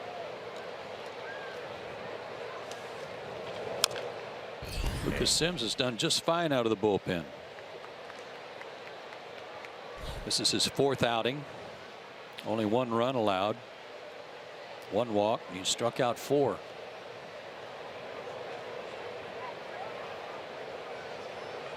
Two quick strikes to Rosario. Okay, Jeff, let me ask you this. The Mets have had a couple of at-bats against R.A. Dickey. In some cases, some of their hitters have had 3 looks.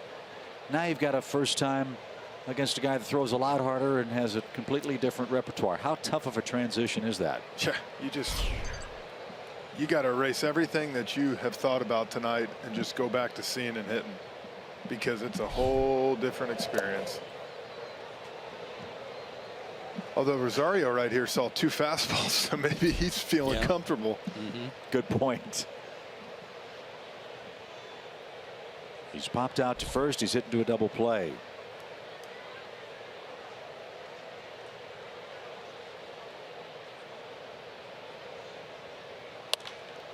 And he lifts that one toward Jace Peterson in left field. And there's the first out. So we'll see how far Sims goes in the game tonight, and what, if any, effect that has on his status as a potential starter for Mike Foltynewicz later in this homestand. We do know who's pitching tomorrow. Julio Teheran for the Braves. Robert Gesellman gets the ball for the Mets. We'll have one more series left with New York. That'll start off our final road trip on September the 25th. We open up the series in New York with a makeup doubleheader.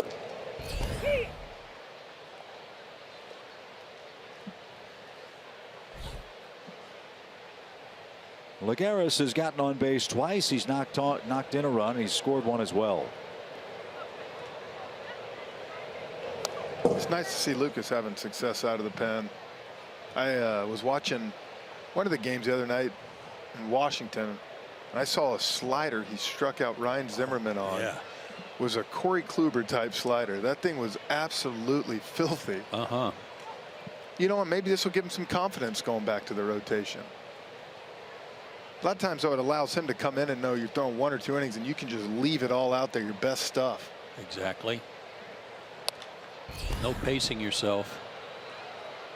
I'm thinking about one of the best closers in the game, Wade Davis. Went from, when I was with Kansas City, was a starting pitcher, and then he ends up being one of the best closers. Just realizes, hey, I can let it go at 96. Davis got the save for the Cubs today. They beat the Cardinals. I think it's number 30 for Wade, as the Cubs have won that series and play again tomorrow. That's up the middle. Johan turns it loose and gets Lagares 2 outs. 8 straight Mets hitters have been set down by the Braves. Sims is 2 for 2, and here's Cicchini, who's singled and doubled and has 2 RBIs.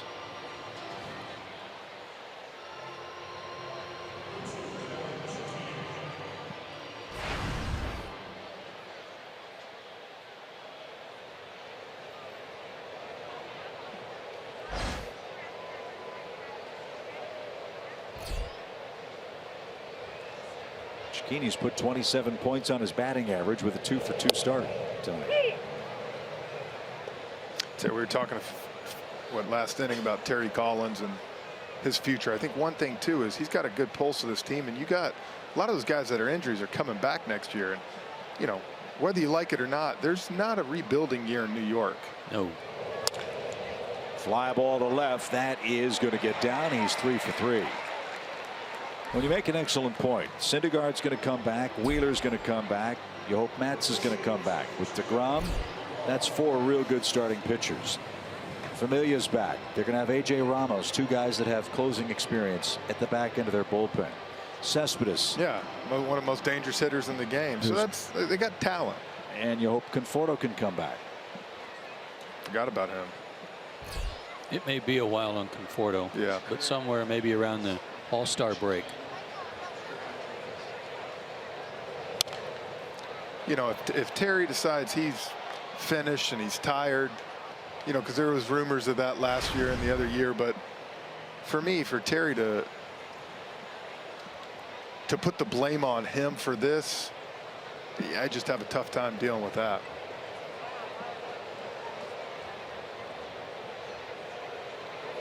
I do too, and they were almost hesitant to give him credit for guiding the team to the World Series and into the postseason last year, but they're real quick to blame him for where they are right now. It's like he was tripping guys in the dugout to create injuries. And I was reading an article where they were pounding the strength coach forgot his name. I saw it, Mike Barwis or something, and saying they're not going to fire him. I want to say all those guys use their own guys anyways during the offseason. Ground ball to second.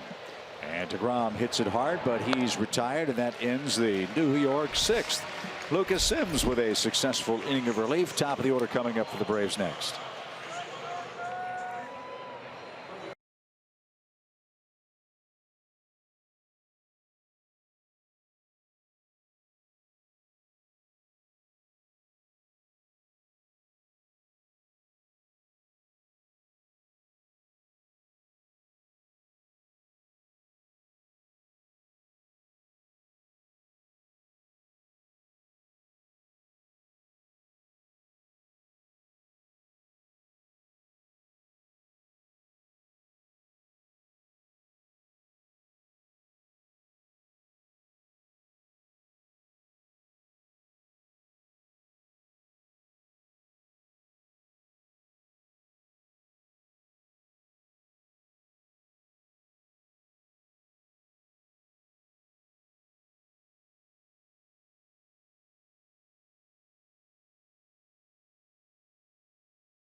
Part of Hispanic Heritage Month, and during our broadcast we'll hear from our own Julio Teran and Ender Inciarte.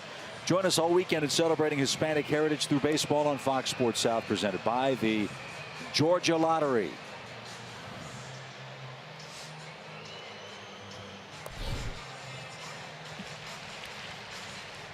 Jacob DeGrom, with all of his stuff and the fact that he's won 14 games this year, you said 15 would be a career high? Correct.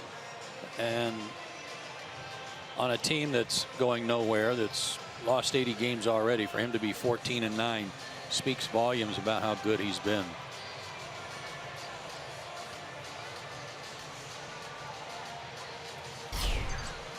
No decision his last start.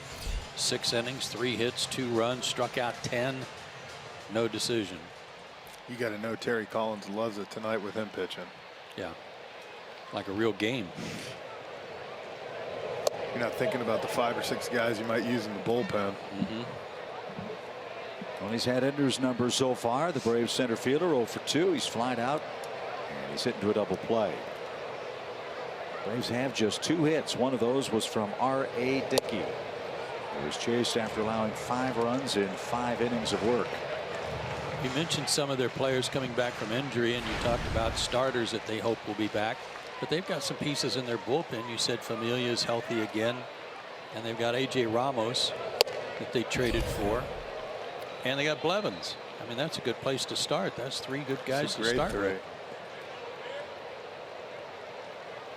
So they got to figure out second base. They've got to figure out third base. Is Dominic Smith a keeper and can play every day at first for them? I think you look at the bullpen too, and you think if some of those starting pitchers comes back, then a guy like Montero last night, who's got good stuff, can slide into that bullpen role.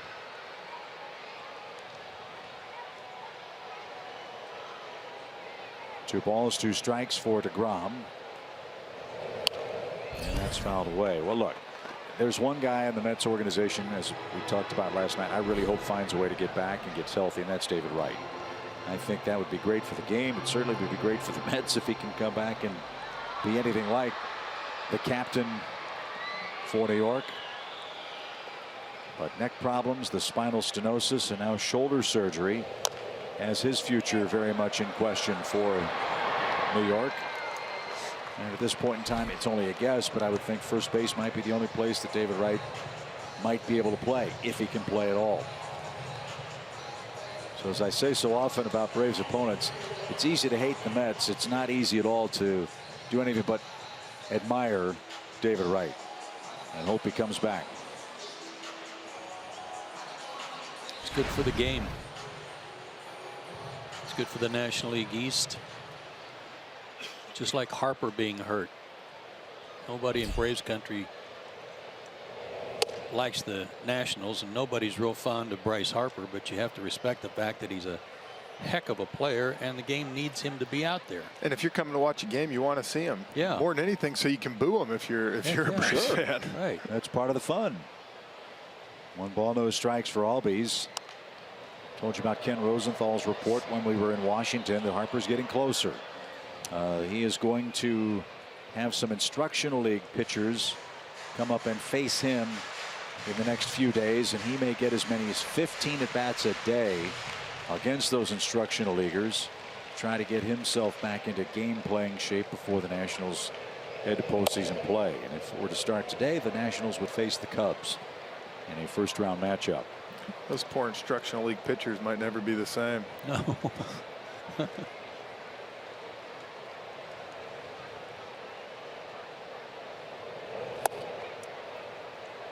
Yeah, how'd you like to be one of those 18, 19-year-old kids come up and be pitching to Harper, who's not much older than they are? That's a good point. Well, not just the fact of him getting hit off you, but what if I smoke him? Well, that's what I was going to say. They don't know where the ball's going half the time. So that's going to be an interesting dilemma, as that one's fouled at first. Even on the best of times in spring training, I hated live BP. Oh, it's the worst 4 days there is. I hated it. You're so overmatched, you're behind, you're late, and just... Well, and then the big turtlenet's behind you, and that adds 20 miles per hour to the fastball. You feel just all tucked in. Then you had the young kids just trying to throw as hard as they could to impress people. So a 3-2 pitch is caught on and missed. DeGrom is putting the ball wherever he wants to put it right now. And he's got 6 strikeouts here in the 6th inning. Look at that. Darno didn't have to move the glove. That's Eddie Perez-like stuff. That's like watching video of Maddox and Eddie catching Maddox and never moving his glove and then just standing up and throwing the ball to third.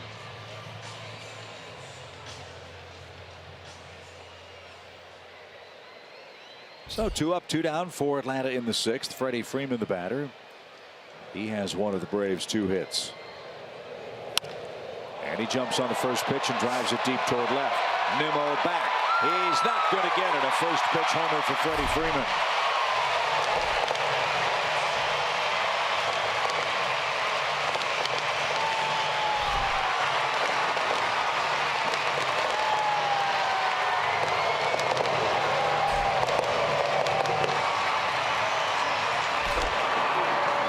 Spoiled we've become watching that on the first pitch.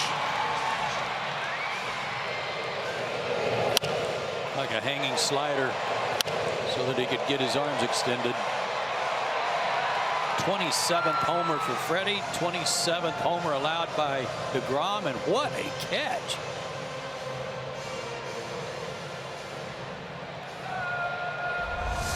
Is that your buddy? That's Chip's buddies that were up here. St. Augustine. Just had him up here in the booth. There they are. 2 cops. Yeah. That's how they know Chip. Yeah. Oh, thanks a lot. Look at that catch by your guy, Chip. That was amazing.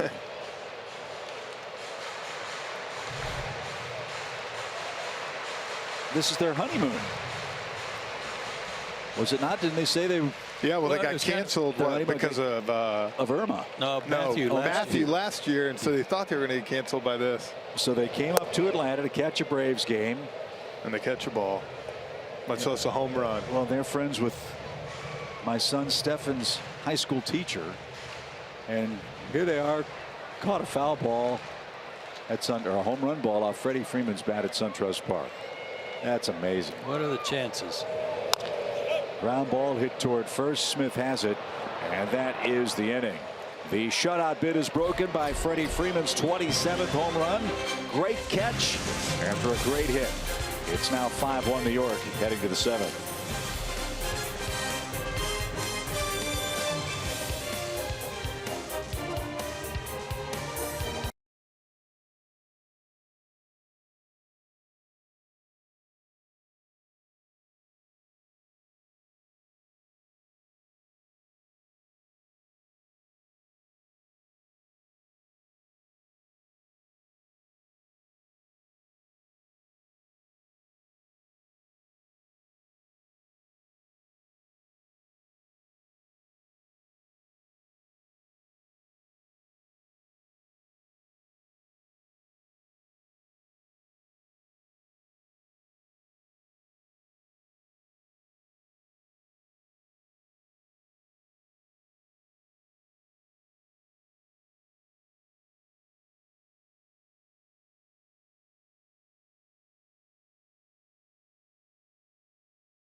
A 5-1 game. Freddie Freeman with an opposite field shot on the first pitch he saw in the home 6th. So there's one of them back. We'll see if Sims can shut down the top of the Mets order here. Get the Braves bats right back in business here. Orioles will start things off for New York. He's 1 for 3 already in the game.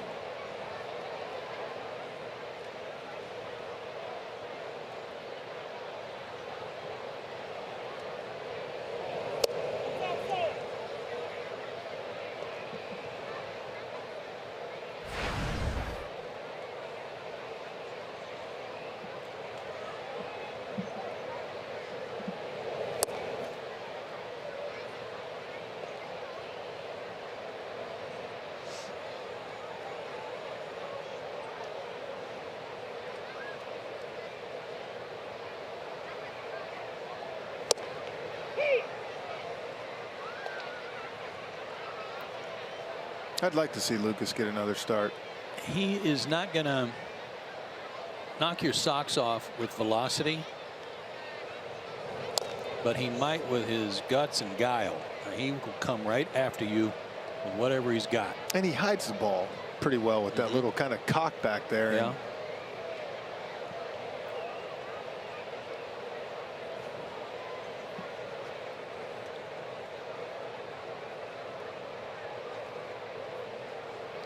Two balls, 2 strikes.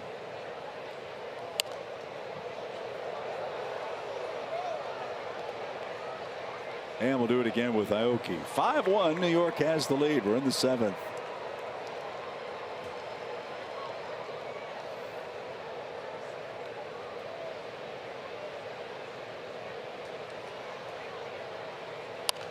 When's Fultzy's turn supposed to be? What day is he?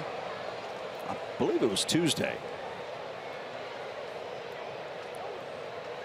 He pitched the last game in Washington, which was Thursday. Yeah. Tuesday or Wednesday. Depending on the off day. Seems to me that they were talking about Wednesday. You're right, because it was off day back. Monday. So if, you know, Lucas throws 30, 35 pitches tonight, it'd be kind of like a bullpen. Mm-hmm.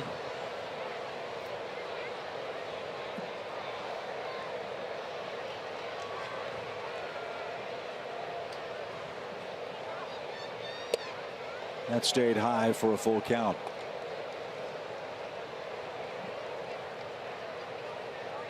Is it raining in Philadelphia tonight? A's are up 2-0 in the third inning.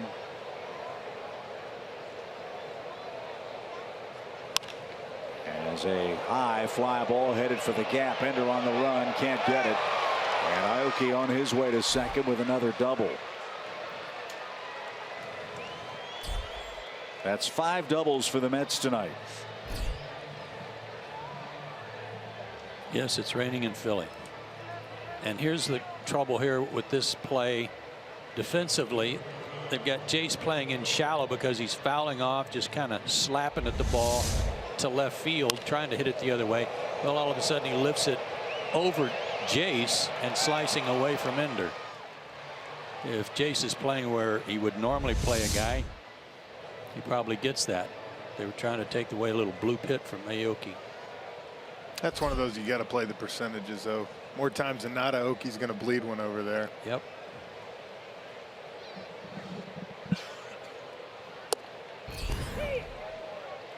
A strike to Brandon Nimmo. As we told you, the first ever high school #1 pick out of the great state of Wyoming.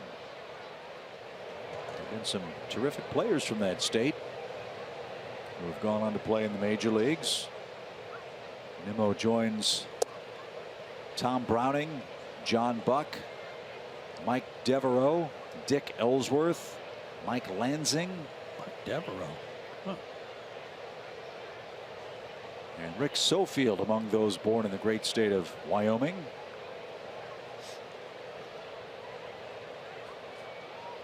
There was another guy from Torrington, Wyoming, that I saw as a young kid and then played in the Red Sox organization for years, named Dave Koza. And I believe Dave was the guy that got the hit in that 33-inning game, remember, in the minor league in AAA between Pawtucket and Rochester. Yeah.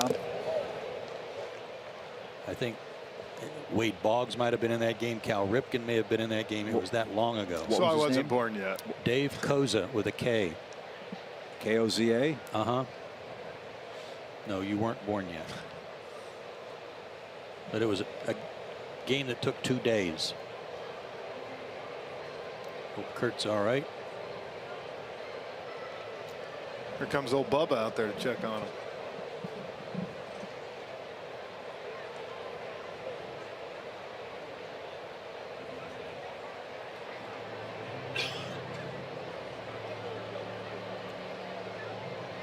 Yep, it was the longest professional game.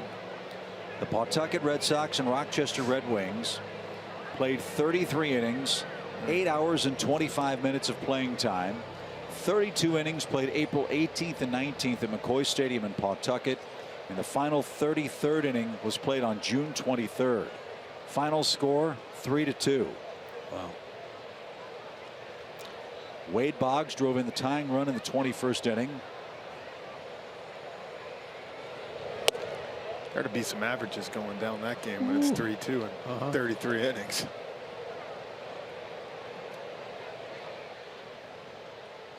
Rochester's Dave Huppert caught the first 31 innings of that game. God. I think Kurt Suzuki feels about like that right now.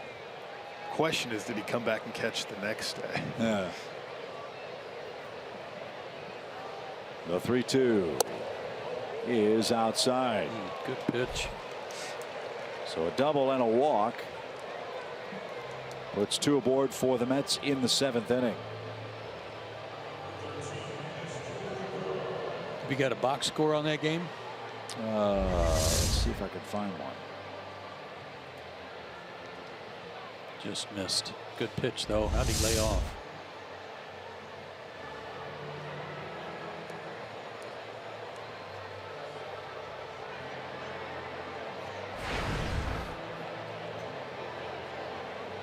Yeah, Mr. Koza drove in the winning run in the bottom of the 33rd inning. And because the game was so crazy and it's never been done before, more than 150 credentialed media tried to attend the game. Some of them from as far away as Japan. And they were going to play the game at McCoy Stadium. And because of the concern about the number of people who wanted to be there, all the media requests, they tried to move it to Fenway Park. Everybody said, nope, we're going to finish it where it started. So that's how it worked out. Cal Ripken Jr. played third base in that game. Wade Boggs was there. Marty Barrett, Rich Gedman, and Bruce Hurst. 12 future major leaguers with the Red Sox played for Pawtucket in that 33-inning game. And Koza, I don't believe, was one of them. I don't think he ever played in the big leagues. He was released at the end of the 1983 year. 114 at bats for Pawtucket, 105 for Rochester. I think the impressive thing is the game only took 8 hours and something. Man, that's a long time. Yeah, but for 33 innings. Yeah, you're right. We got 3.5 hours for 9 innings. Well, it was a 3-2 game, so yeah, might have been a whole lot of action.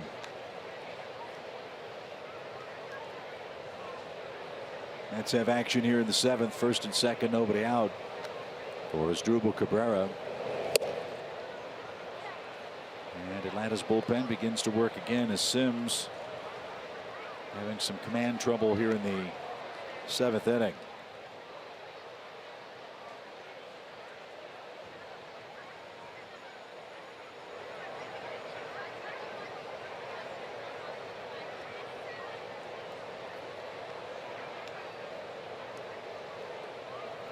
Not much for the home fans to cheer about tonight other than Freddie Freeman's home run. That's broken the shutout bid by Jacob deGrom, who surrendered only 3 hits. And strike 3 inside corner, froze Cabrera. that looked like a backup two-seamer. That was a good pitch right there.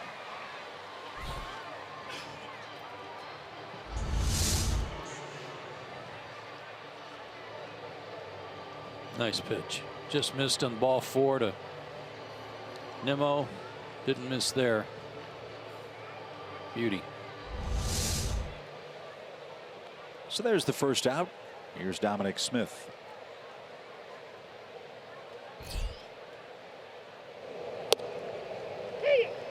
Well, I hope our pals Tom McCarthy, Larry Anderson, Scott Fransky, Ben Davis are all enjoying the rain delay in Philadelphia. Understand our game is on the Fanavision while they wait things out at Citizens Bank as that ball is hammered toward the gap in right center up against the wall. That's going to score Aoki. Here comes Nimmo around third. Ozzie double clutches on his throw to the plate. Now the runner tries to head for third, and Dominic Smith still hasn't touched the third base bag. But he doubles home a pair, and the Mets extend their lead to 7-1.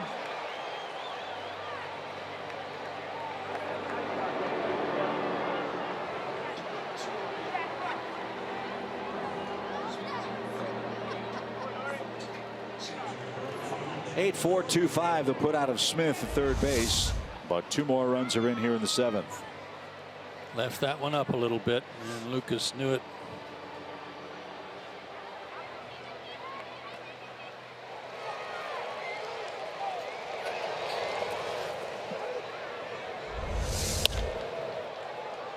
That's hit to left, and Darno is retired, and so are the Mets. 2 more runs in the 7th inning. All New York.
as we've hit the 7th inning stretch. Mets 7, Braves 1. New York got 5 runs off R.A. Dickey, 2 so far off of Lucas Sims. And the way, fellas, Jacob deGrom is pitching, a 6-run lead ought to be pretty comfortable for that man on the mound right now. 2 of the 3 hits from Freddie Freeman, both on first pitches, both on sliders that he was trying to do a backdoor slider on and missed with his location. And Freddie accounting for the Braves' only run with a homer to left center last inning.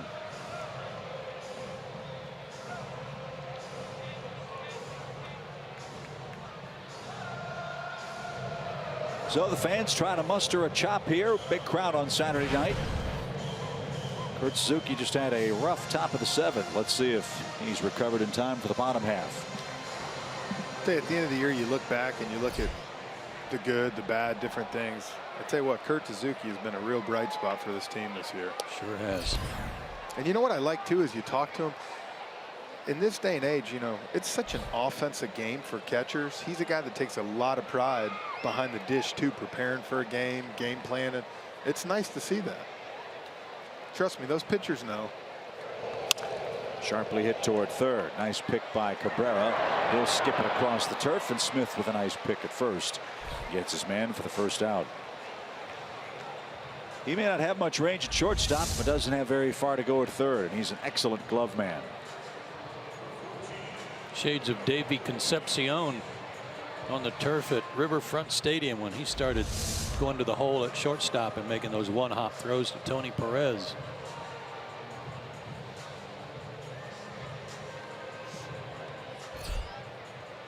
So 1 away for Rio. He struck out and he's walked.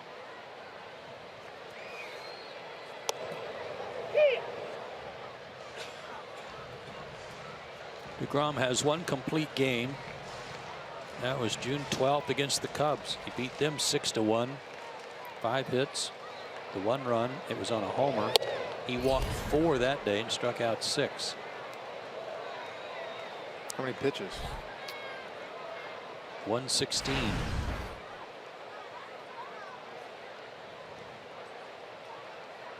He also has an outing of 8 1/3 at Pittsburgh with 10 strikeouts, gave up 1 run.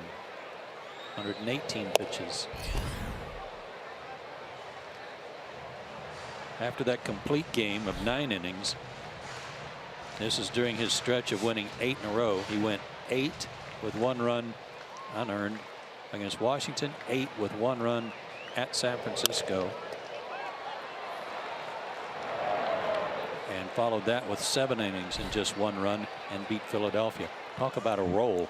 Well, yeah, I mean, that's what's again so different in our game now to our earlier conversation. 5 in flies, 6 and out. How many times did deGrom go through a lineup 3, sometimes 3.5, if not 4 times, and still have success? That's something you almost never see. So if he can be deGrom again next year, if Syndergaard can come back and be Syndergaard again next year, that's 2 big horses right in rotation for the Mets, which will dramatically improve their fortunes in what's been a 63 and 84 year this year. Up the middle. It hits the second base bag for Camargo, and Johan gets a gift hit with 2 outs in the 7th inning.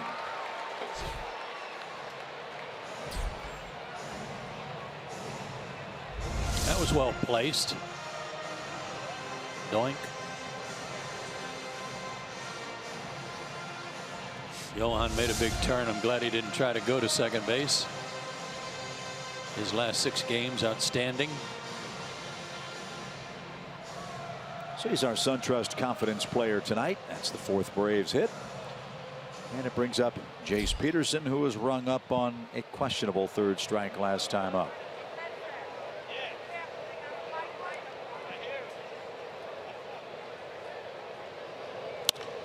And he's got a base hit the other way. I think they're starting to follow Freddie's approach. Early in the count, go the other way.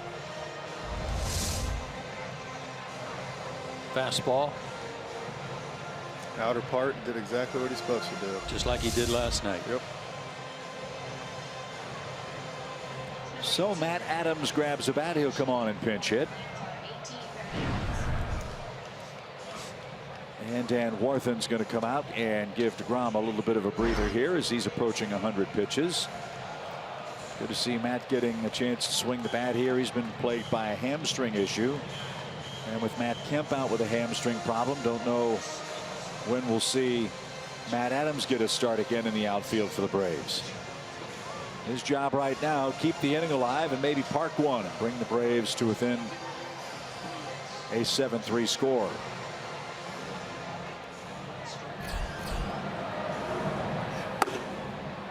Josh Smoker is up in the Mets bullpen. You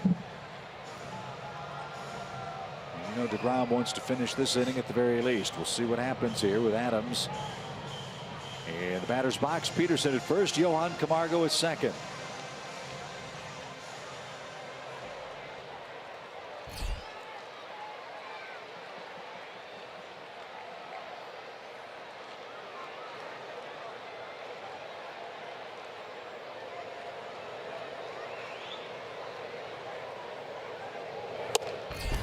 Way upstairs, ball one.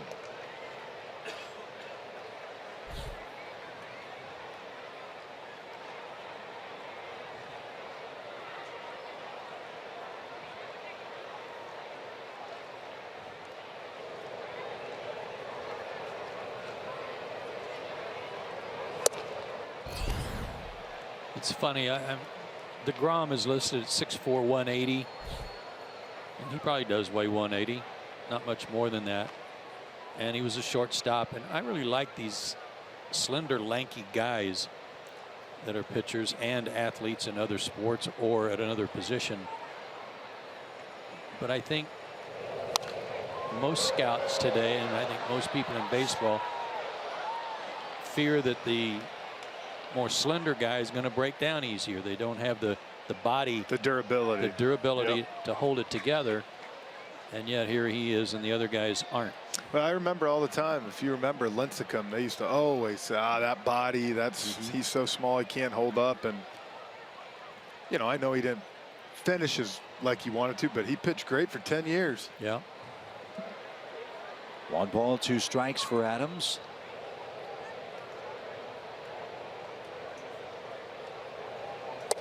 Pedro Martinez wasn't very big either.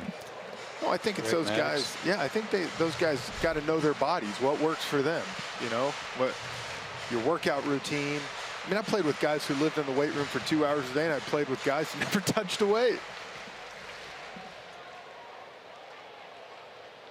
What works for you? 2 on, 2 out, 2-2 count. And a swing and a miss. That was a nasty pitch to strike out Matt Adams, and it ends the Braves' threat in the 7th inning, 7-1. And before we head to the 8th inning, let's check in with Andre Aldridge here at SunTrust Park. All right, Chip, thank you very much. You know, this weekend the Braves are celebrating Hispanic Heritage Weekend, which goes hand in hand with Major League Baseball celebrating Hispanic Heritage Month from September 15th to October 15th. For the Braves, you think of how we are represented from all over the world. Johan Camargo, Panama, Ender Inciarte, Venezuela, also Eddie Perez. And this isn't anything new. The Dominican Republic, we are well represented on this roster, and I say this isn't anything new. You think of Alejandro Pena, who had 2 stints with our club, the Atlanta Braves. Well, Alejandro Pena had teeth thoughts on Hispanic Heritage Weekend. Bueno, ahora toda la juventud que sale de Santo Domingo pues viene más preparado, porque ahora toda la organización de Grandes Ligas pues tienen academia en Santo Domingo y los muchachos se preparan mejor. Ya saliendo de Santo Domingo pues ya saben inglés, saben defenderse cuando vienen a Estados Unidos. Always good to see Alejandro there, and as we mentioned, Dominican Republic very heavily represented on our current roster, and that isn't anything new at all. We think about this as far as Major League Baseball is concerned. 235 players on opening day rosters this season were of Latino descent. That indeed is 30% of Major League Baseball. So we will continue tomorrow with Hispanic Heritage Weekend. We see the Dominican Republic right there and Arroyos Vizcaíno. Tomorrow we'll be joined by Javi Lopez. And let's not forget about Puerto Rico and any other places around the globe. Javi Lopez will talk to Kelsey, and the Braves will be wearing their Los Bravos uniforms tomorrow to close out the series against the Mets. But that's how we have the flavor going on right now as I get it back upstairs to Chip, to Joe, and to Frenchie. Okay, Andre, thank you very much. Looking forward to Los Bravos Day here tomorrow. That'll be Julio Teheran and Robert Gesellman. And good to see Jason Mott back. He's in his 42nd game for the Braves. Remember, Jason just back off the disabled list a couple of days ago. He delivers a strike to Ahmed Rosario, the Mets shortstop, who's 0 for 3 tonight.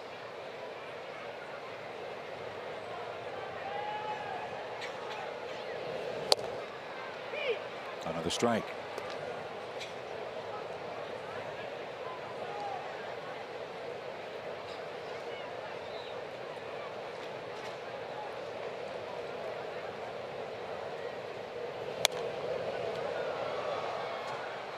Yeah, Jason's battled a couple of things this year. Strained back, oblique issue.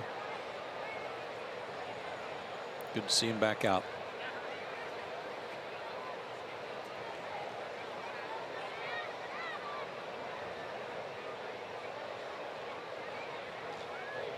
The 0-2 pitch is cut on and missed. Mott had good movement there, and that takes care of Rosario, who came into this game a hot hitter. He was 7 for 14 until he ran into the Braves tonight. He's 0 for 4. I think Dickey messed him up. Chased a bad ball up and fouled it back, and then couldn't reach that one.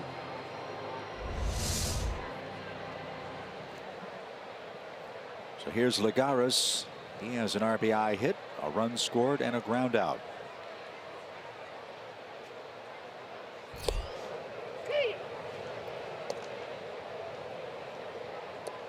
It'll be interesting to see if they think this is their everyday center fielder going in next year.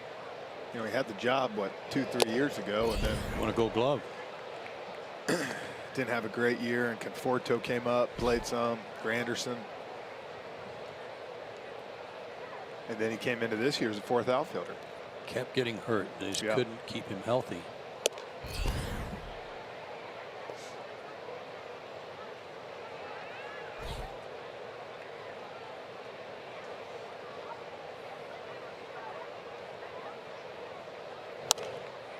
Driven out of play, 1 ball, 2 strikes. Julio Teheran's got the ball tomorrow, as we said. He's going for his 5th straight win. Julio will enter action at 11 and coming off another fine outing against the Washington Nationals. 7 innings of shutout ball up at Nats Park. If they do indeed play the Cubs, match up with them in the postseason, the Cubs may want to borrow Julio.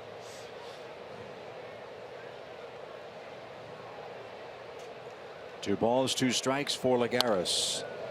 And popped out of play.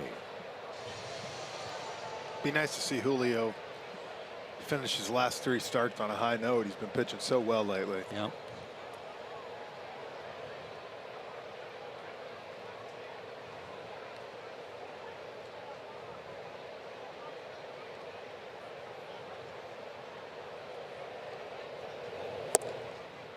Full count for Lagares.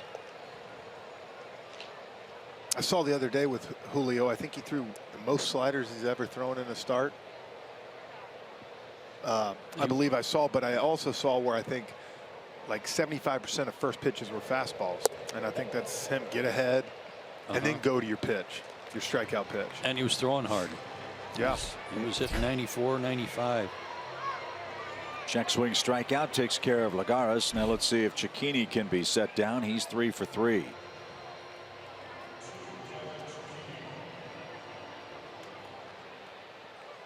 Saw those socks last night the Mets were wearing. Have the New York skyline on them. That's pretty cool.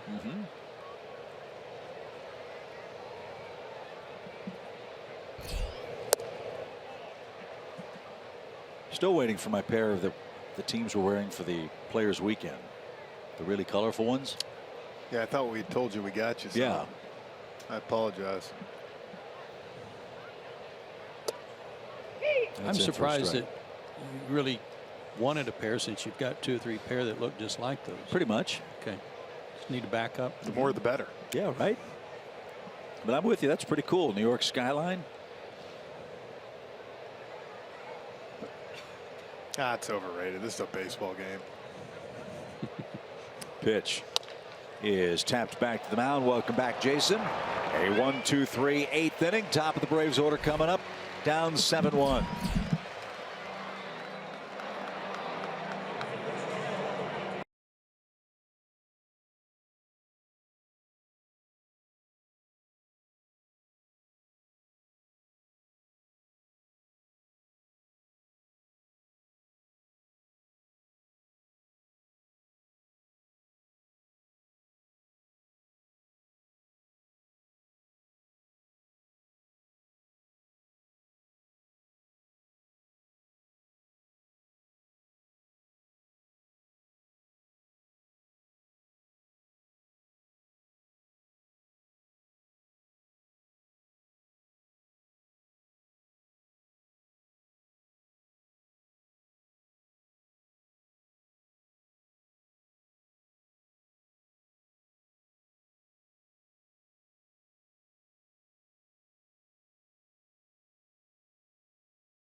Of 101 pitch ball. He gave up just 1 run.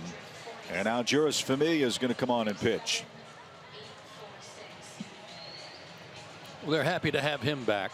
You see only 19 games. He's only been in 1 or 2 since he came back from his surgery to relieve that clot in his shoulder, which scared everybody to death. And hopefully he will be able to finish out the year in a healthy way. He's got as good a sinker as there is when he's healthy. And about a 93-mile-per-hour split. Yeah. That sounds fun. He's given up 7 runs in 9 innings since he's come back from that arterial clot in his right shoulder. He went to the DL May 11th, came off the DL August 25th. He's a 104 save man for the Mets, good for 4th on their all-time saves list. Is of course not a save situation, but a chance to get him back into some game action with as little fanfare as possible. But he's greeted by Ender Inciarte, who singles for hit number 189. If you weren't with us at the beginning of the broadcast, we were talking about what Ender and Ozzie have been doing at the top of the order since August 17th. Average both right around 340, 345. Great on base percentage or scoring runs, and the people who enjoy that the most, of course, are the guys batting behind them, including Freddie Freeman. Great work by both men. Man, that's so big. I remember playing the Phillies all those years with Jimmy Rollins and Chase Utley getting on all the time. Shane Victorino. Check swing, what a bummer. Albies. And that's all New York can get because Ozzie's flying down the line. That ball couldn't have been rolled any more conveniently to third base than it was hit. So the Mets get the force play. Cabrera's wondering, hey, why didn't he try to throw it to first just in case? But then Cabrera, looking into the Mets dugout, started tapping his chest as if to say he did something wrong.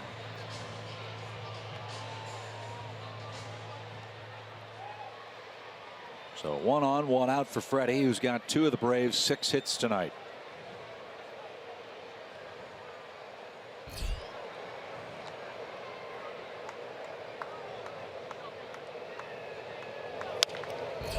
That one up the middle. Cicchini to second, one on to first, not in time. Freeman beats the rap at first, but another force at second.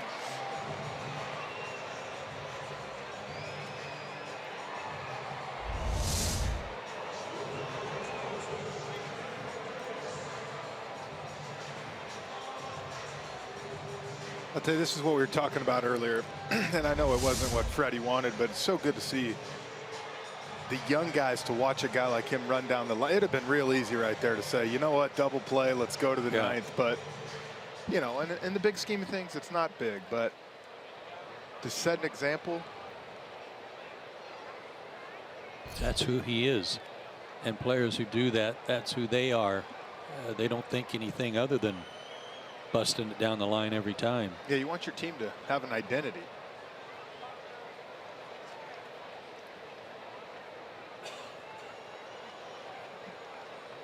So another chance for Nick Markakis, this time with a man aboard. 7-1 New York.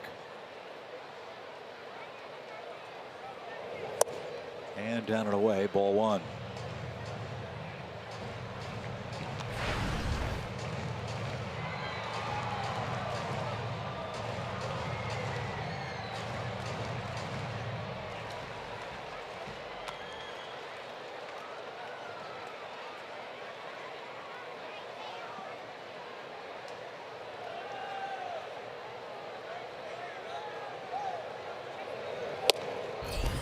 Just looking at the schedule coming up for the beginning of that road trip, Mets are not doing the Braves any favors.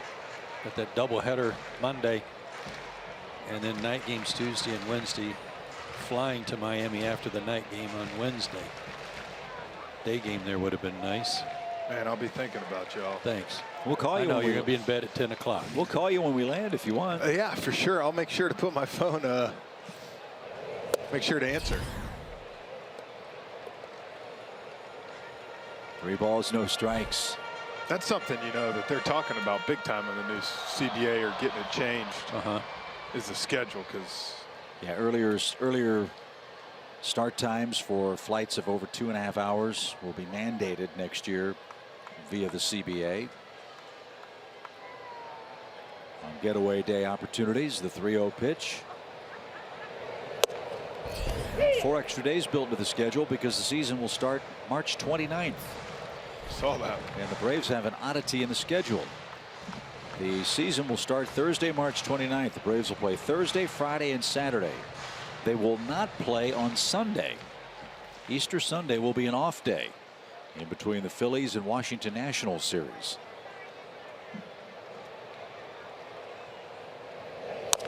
Ground ball toward first. That is a fair ball.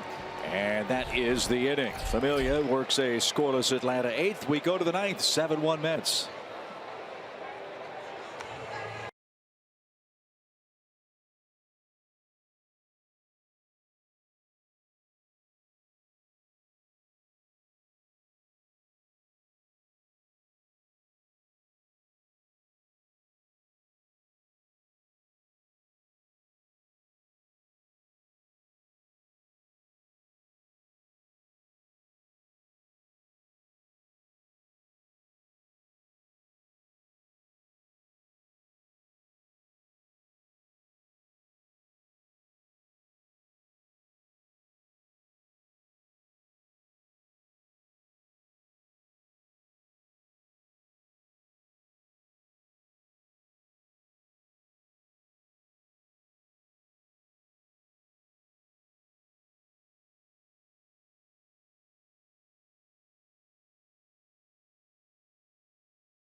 presented by authority of the Atlanta Braves and may not be reproduced or retransmitted in any form. The accounts and descriptions of this game may not be disseminated without the express written consent of the Atlanta Braves.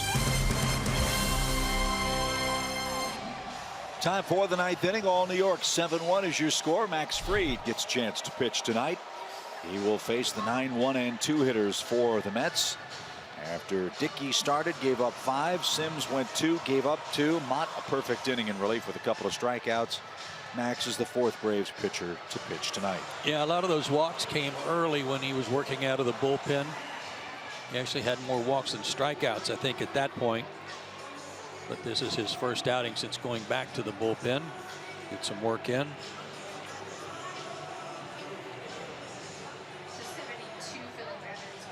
So Phillip Evans will be the Mets pinch hitter. He'll bat for Familia. Familia worked an inning of 1-hit relief.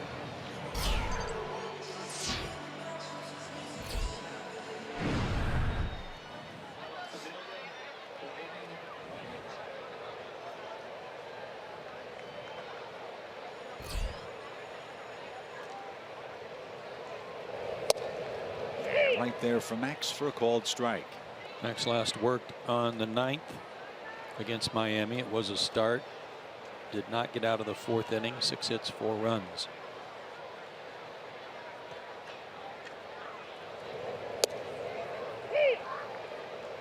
There's a pretty curveball. And Evans took it for a strike.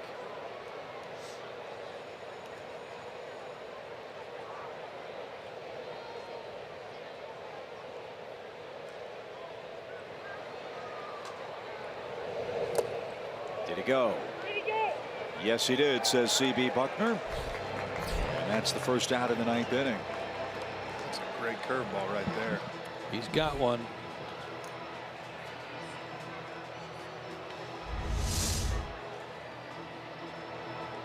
Well, that was a good spot, too, right at the back of the plate.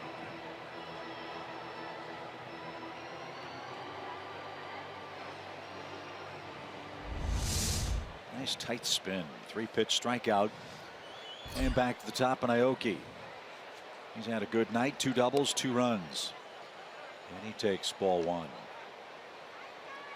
Colorado and Arizona are winning their games so far tonight. Those are the top 2 wild card teams in the National League. Milwaukee is the 3rd top wild card competitor. They're 2.5 back at the start of play tonight.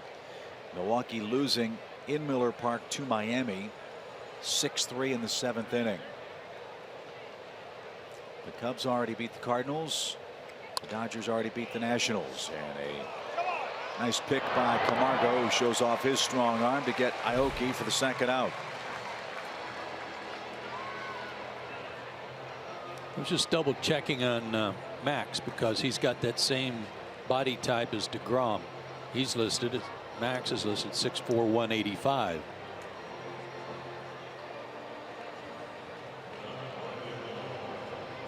You know, anybody that wants to have that argument, though, can take a look at Chris Sale. I think the argument should be over. Yeah.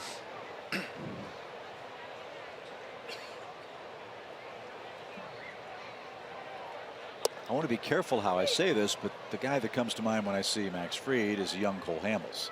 Body type.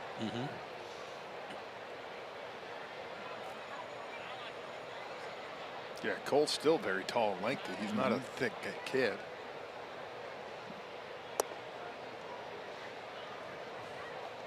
You know, Max was paying close attention to everything Cole Hamels did when he was pitching for the Rangers here in Atlanta.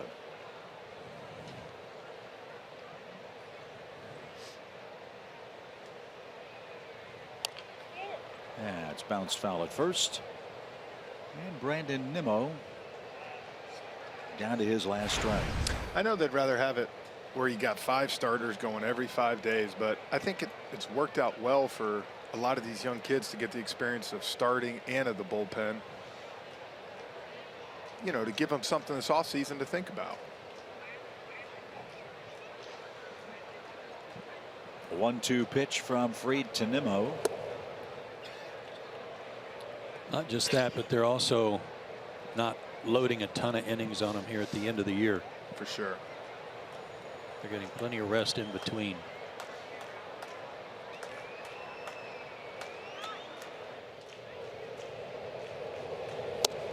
strike three with a fastball perfectly placed at 93 miles an hour.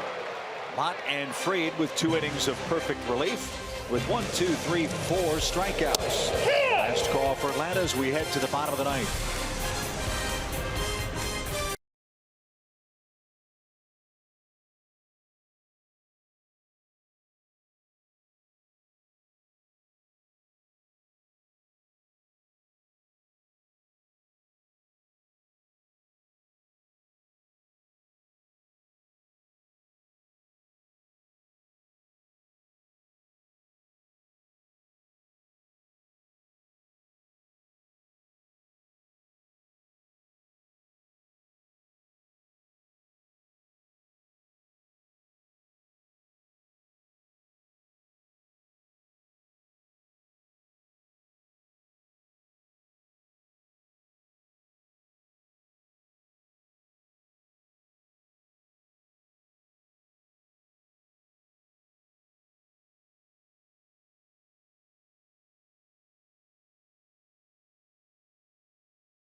Time for next year was the one they pulled off with the Marlins when they got A.J. Ramos.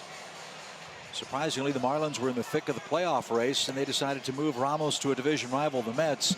And all he's done with New York is go a perfect 7 for 7 in save chances since putting on the orange, blue, and white of New York. But he's a guy that's durable. Speaking of that, he can take the ball just about every night. I was talking to AJ yesterday, and I got a chance to play with him last year in Miami. He was telling me he was kind of relieved to get moved. Him and Jose were really close last year, and that last week, I think, and just going in, it really kind of affected him. I think he was ready for a fresh start. But he's a workhorse. Well, he's got one with the Mets, who figure if Familia can come all the way back, it's a team with this guy to be a real good final two in anybody's major league bullpen. Ramos against Atlanta this year has had a little bit of a tough time. He's only pitched 4 1/3 innings against the Braves, but he's given up 3 runs. He's got a 6-run cushion to play with here. I blame that on familiarity. When you see a team 19 times, there's a good chance you're going to see the closer half the time. You're going to see him a lot. You'll figure out how he pitches you, and no matter how good you are, all of a sudden some of the edge at least moves back to the middle and gives the hitter a better advantage.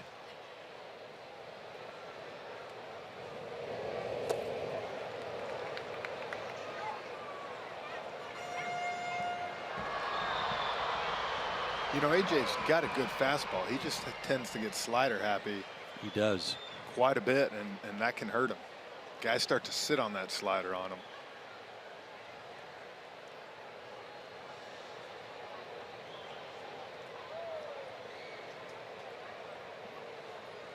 Two balls and a strike. Upstairs now 3-1. Okay, they're back in action in Philly. Oakland 2, Phillies 1 now. Colorado 7-0 over San Diego in the 5th. Giants trail Arizona at home 2-0 in the 2nd.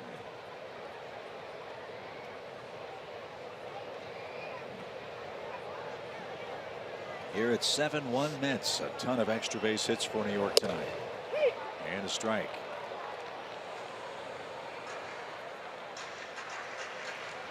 Six doubles among the 11 New York hits. Tell you what, if you're an Atlanta sports fan, man, tomorrow's going to be a great day. I'll say. Come take the baseball game in at 1:35 and then head over and watch the Falcons-Packers.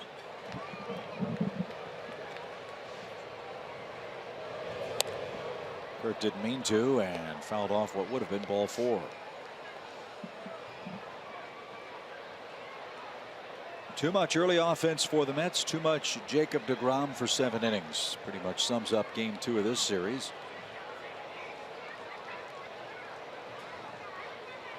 New York trying to snap a 5-game losing streak. They're gunning for their 64th win. Braves hoping to rally and avoid their 80th loss.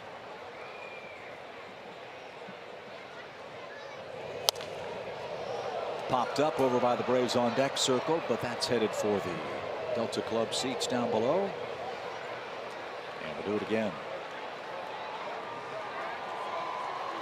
Braves will have an off day on Monday. Then Washington's in town Tuesday, Wednesday, and Thursday.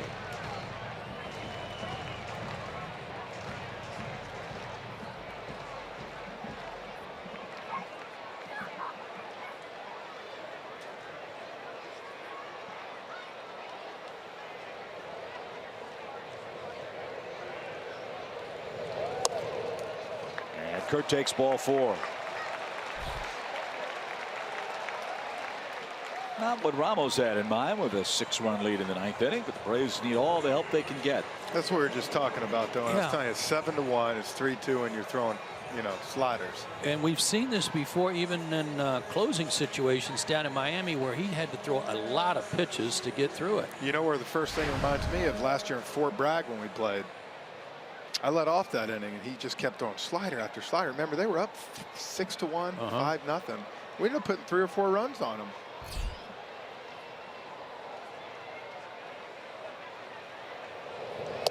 Yeah, Joe and I missed that game. We were waiting for the team up in Philadelphia. We had a nice calamari dinner. Yes, we did. Yeah, so see, there you go. I was on a plane till 5 in the morning, and y'all were having a nice dinner.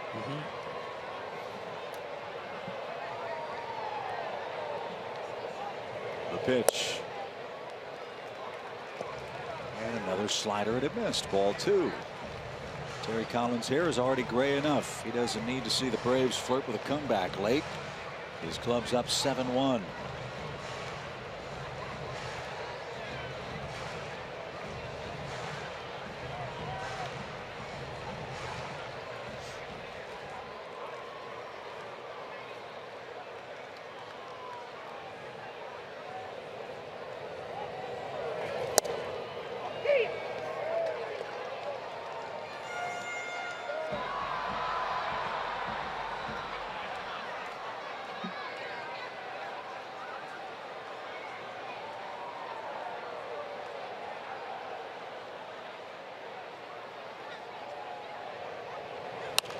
High fly ball toward left.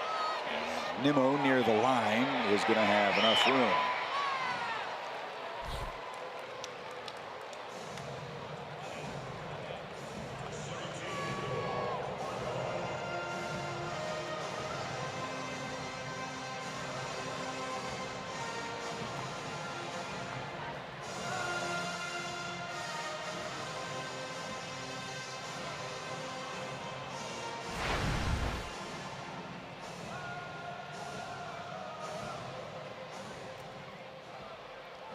That base hit off the bag at second for Camargo his last time up.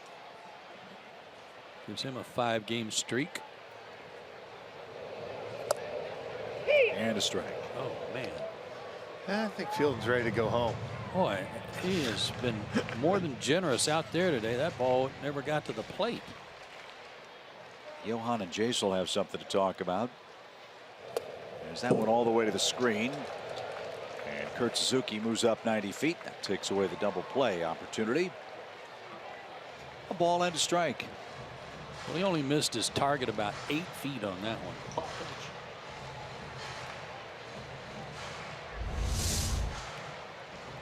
Darno set up away. Pitch way inside on Camargo's knees. Yeah, he never had a chance at that one.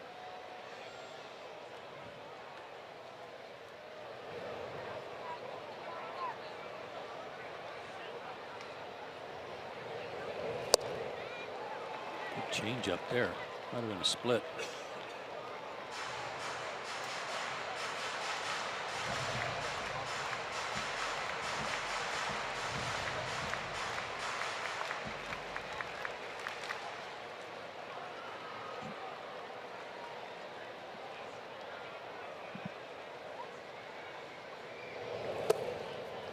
Low outside, ball 2. Ramos is having to throw a lot of pitches with a gigantic lead here. Number 17's coming up.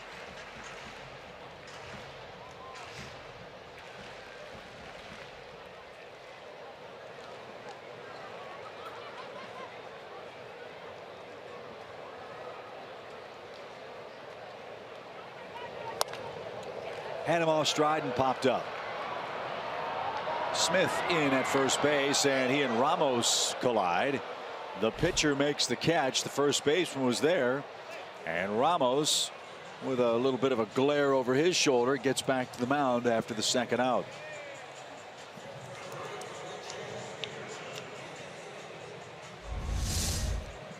I wonder why he felt the need to take that. I don't guess he wanted to work on fly balls. I mean, he's got to know that ain't his ball. Right. So no harm, no foul. 2 outs. And Jace Peterson, the final hope for the Braves.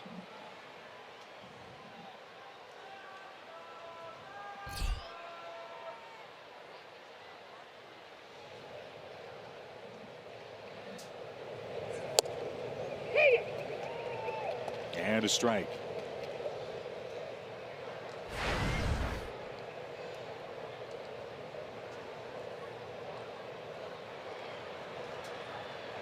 As it stands now, DeGrom and Dickey are the pitchers of record. DeGrom seeking a career-high 15th win. And now the Mets are a strike away from accomplishing that and evening the series.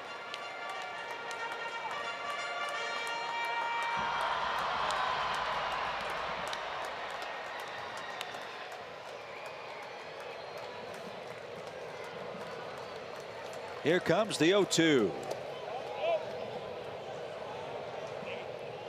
Could be a pretty good matchup tomorrow with Tehran and Gesellman. The Braves worked Gesellman over in April. He only went 4 innings, gave up 6 runs, but he beat the Braves here on June 10th and went 6 2/3 shutout innings. Hopefully they don't see the long hair and think it's DeGrom. Yeah.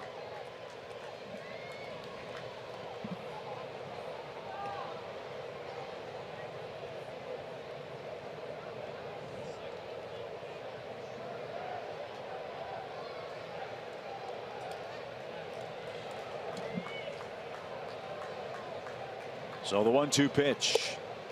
That one taken outside. Pretty gutsy take, because that's a pitch that Chase was rung up on earlier. Yeah. He wanted to call him. He did.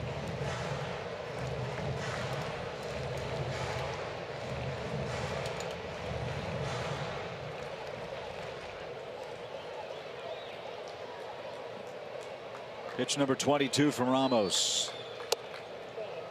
Same spot, same call. Well, as an umpire told me one time, well, at least I didn't miss them both. I mean, if I'm Jace here, I know this sounds bad, but I'm almost sitting slider.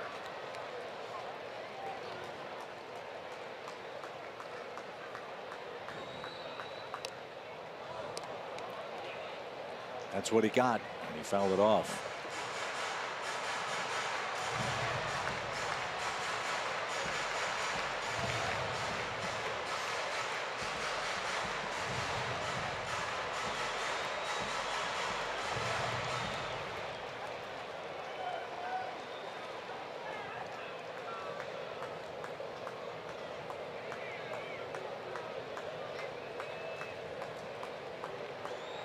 Again, the 3-2 and a line drive to the right field. That's down for a hit.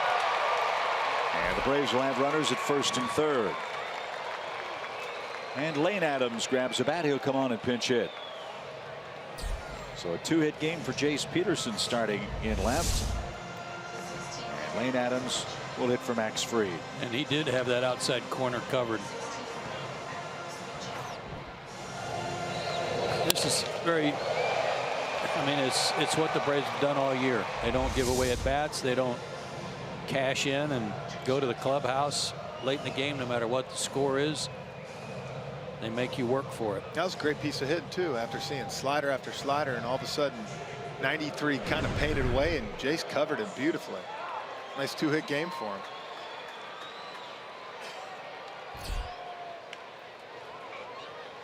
So let's see if Lane can keep up his good work off the Braves bench.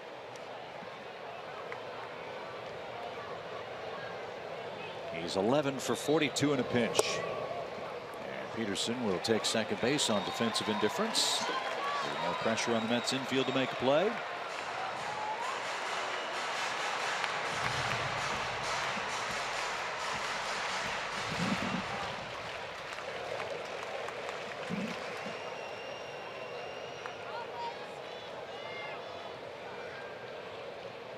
One ball, no strikes.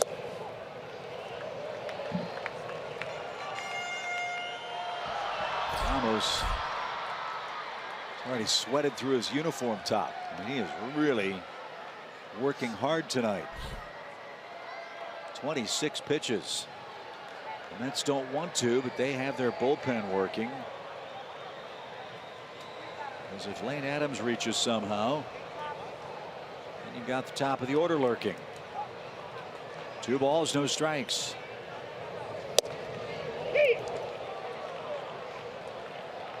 Well, there's nothing a manager hates more than anything else than to get a guy out there for a little work, because maybe he hasn't pitched in a while, and then throw so many pitches that he may not be available tomorrow in a real safe situation.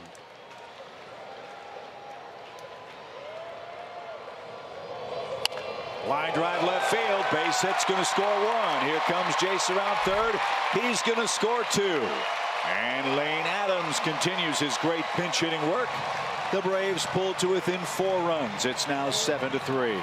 Again, there are no secrets with A.J. Ramos. The Braves know him too well, and again, they put some runs on the board against him. I mean, this is a mirror of what happened in Fort Bragg last year, Joe. I'm telling you. I mean, he just kept throwing slider after slider after slider. 12 pinch hit RBIs for Lane.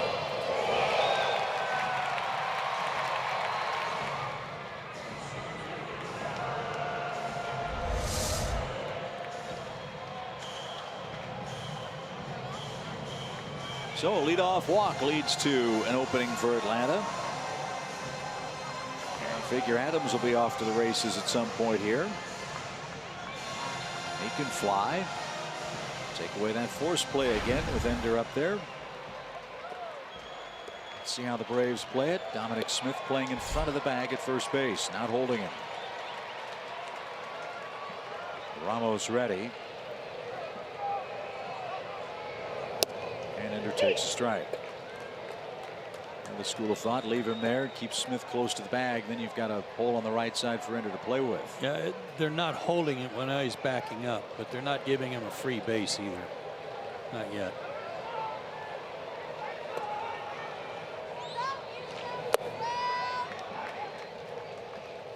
.30 pitches for Ramos.